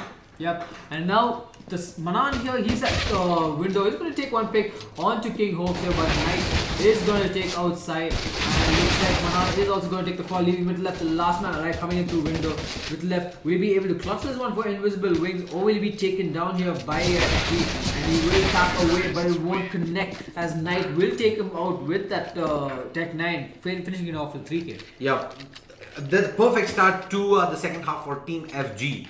It's all going to come down to how much more can they do here. Can they level things up, and can they get into the lead and keep that lead versus Invisible Wings? Yeah, and FG, I mean, if they do win the next 2 rounds, they're going to be in a very nice situation there, as the things will be leveled up and it'll all come down to the gun round. It looks like Invisible Wings, they're going to be rushing in aggressively. Scarface is holding his position here with Knight, as they're just waiting for the side of Invisible Wings to show up so they can just deal with Knight will take the fall down. Scarface will also fall down, and this bomb has been dropped. Invisible Wings already at a big advantage here. Tensky with 15 as he goes straight away and get 2 consecutive kills, bringing this to a 2-1 situation. King Hawks, however, he is going to spam away with that Mac-10, but RatZ really low on health with the AK-47. He's going to go around and see if he can deal a lot more damage.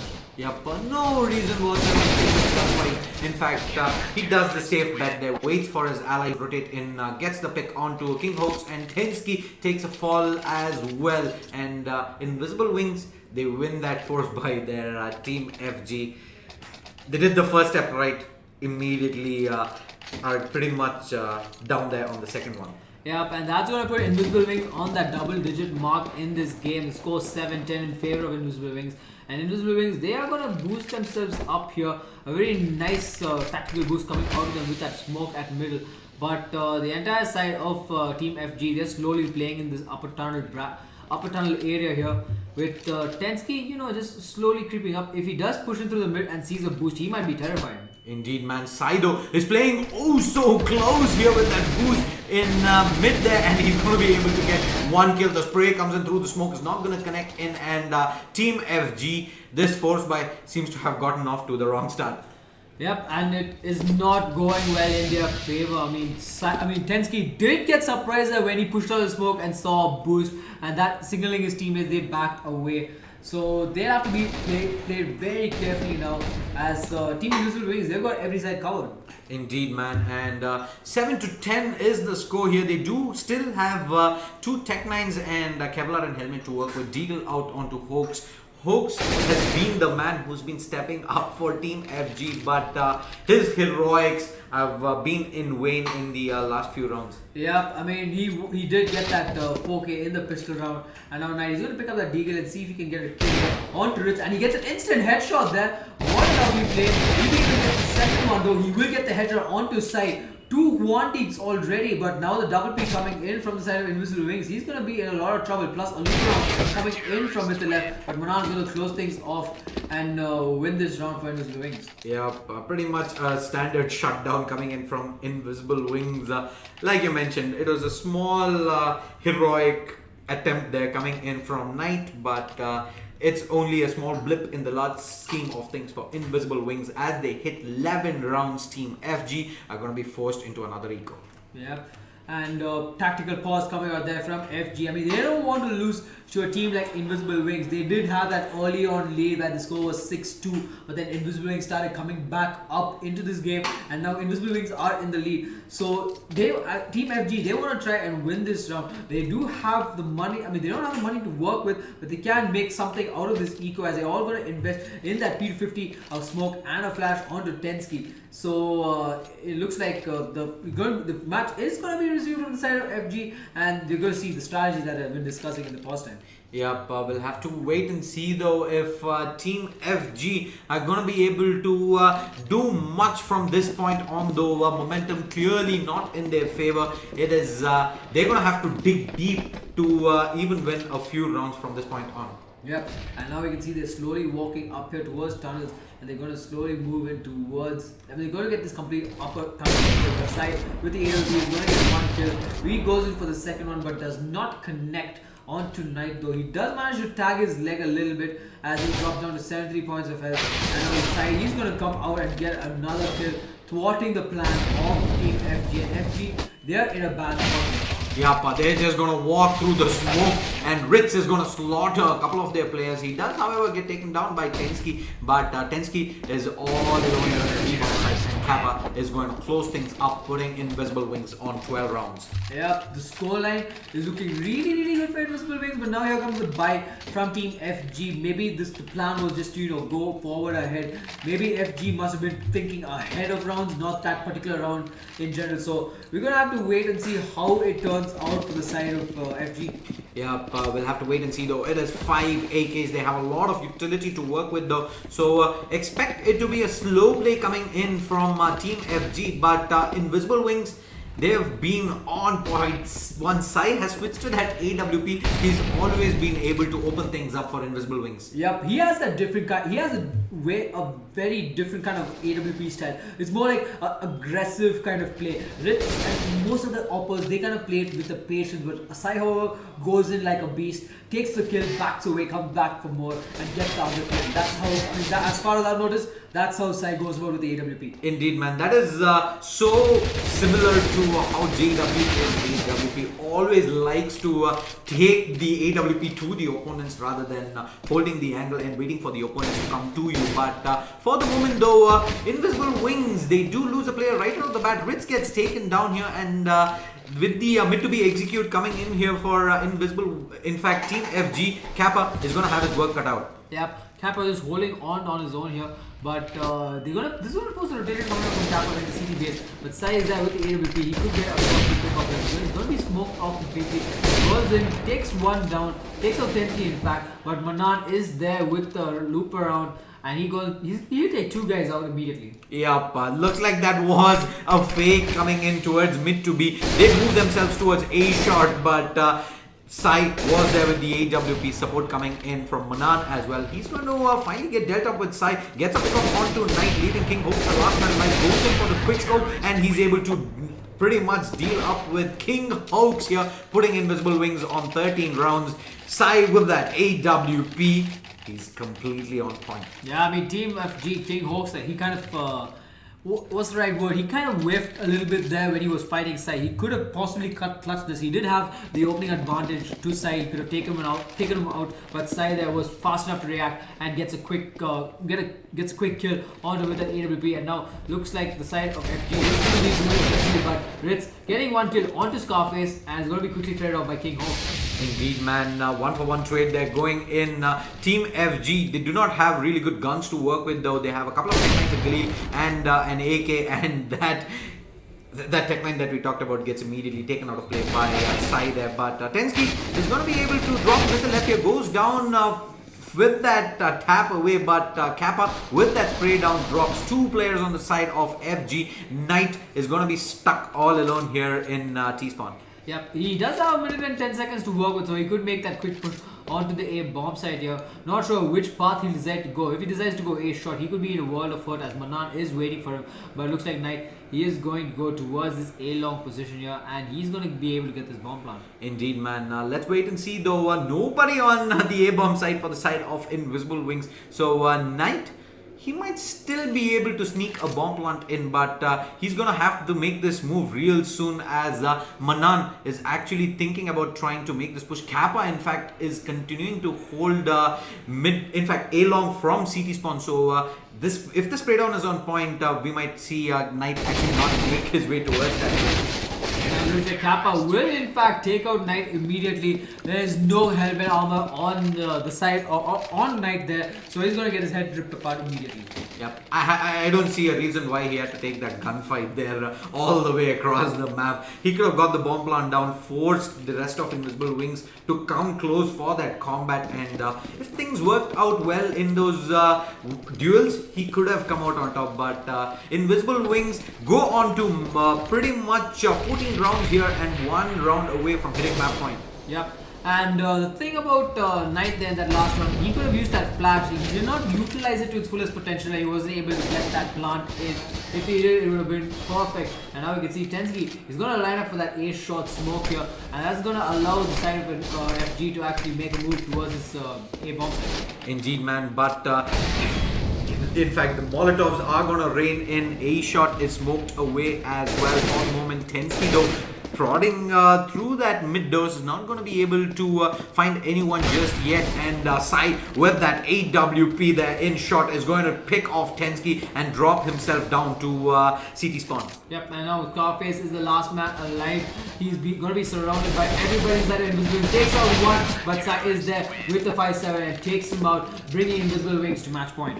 Indeed, man. Sai, this has pretty much been how Sai's play has been throughout this tournament. Every single game, he starts off nice and slow. He's somewhere in the middle of the pack, and halfway through the match, he just pretty much wakes himself up and he pretty much runs the entire team, opposite team from that point on. So Invisible Wings on map point, things not looking all too good for FG here. The bite is okay to say the least. Yep, it's something similar to Unholy Alliance though. In the beginning, we did witness that interview with Tornado. I mean, in the beginning, it's like they never had a good half. But wait, before we go get into that, looks like the side of Team FG, they are just getting demolished here from the side of Invisible Wings. And FG, they could actually do something. King Hawks with that Desert Eagle who could get a kill onto Sai here.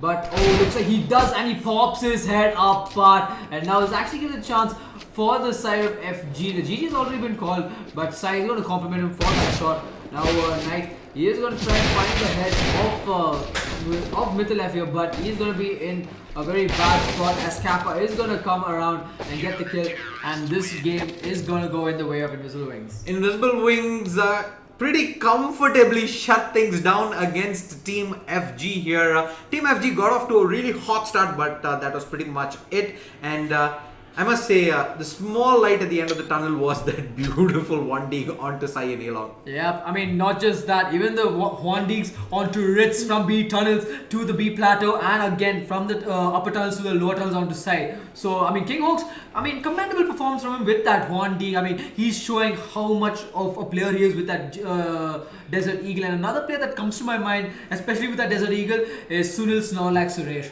I mean, this guy, I mean, he was a monster back then with the Desert Eagle, but unfortunately he's discontinued from playing Counter-Strike. Okay, with that though, we come to a close of day 1 in the round of 32. ZOWIE eXTREMESLAND Asia CSGO 2016 Indian Qualifier. But don't go anywhere. We will be back shortly with an interview with Sai of Team Invisible Wings. So stay tuned.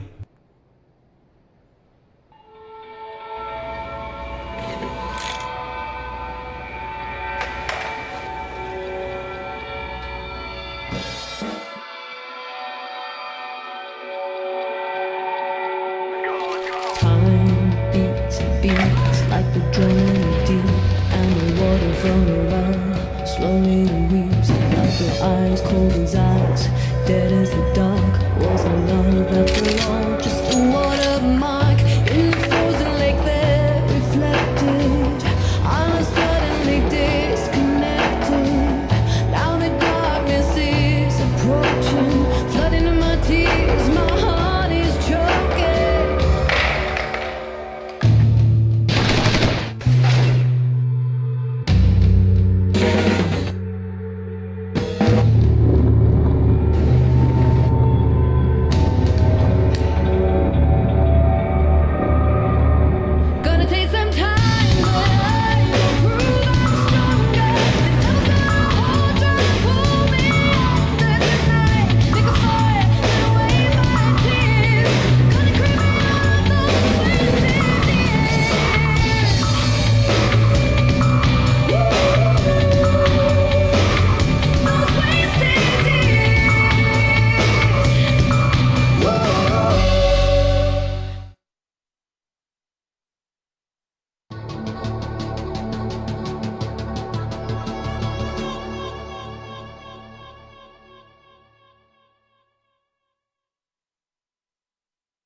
from around, slowly weeps like your eyes cold as ice, dead as the dark. Was the love after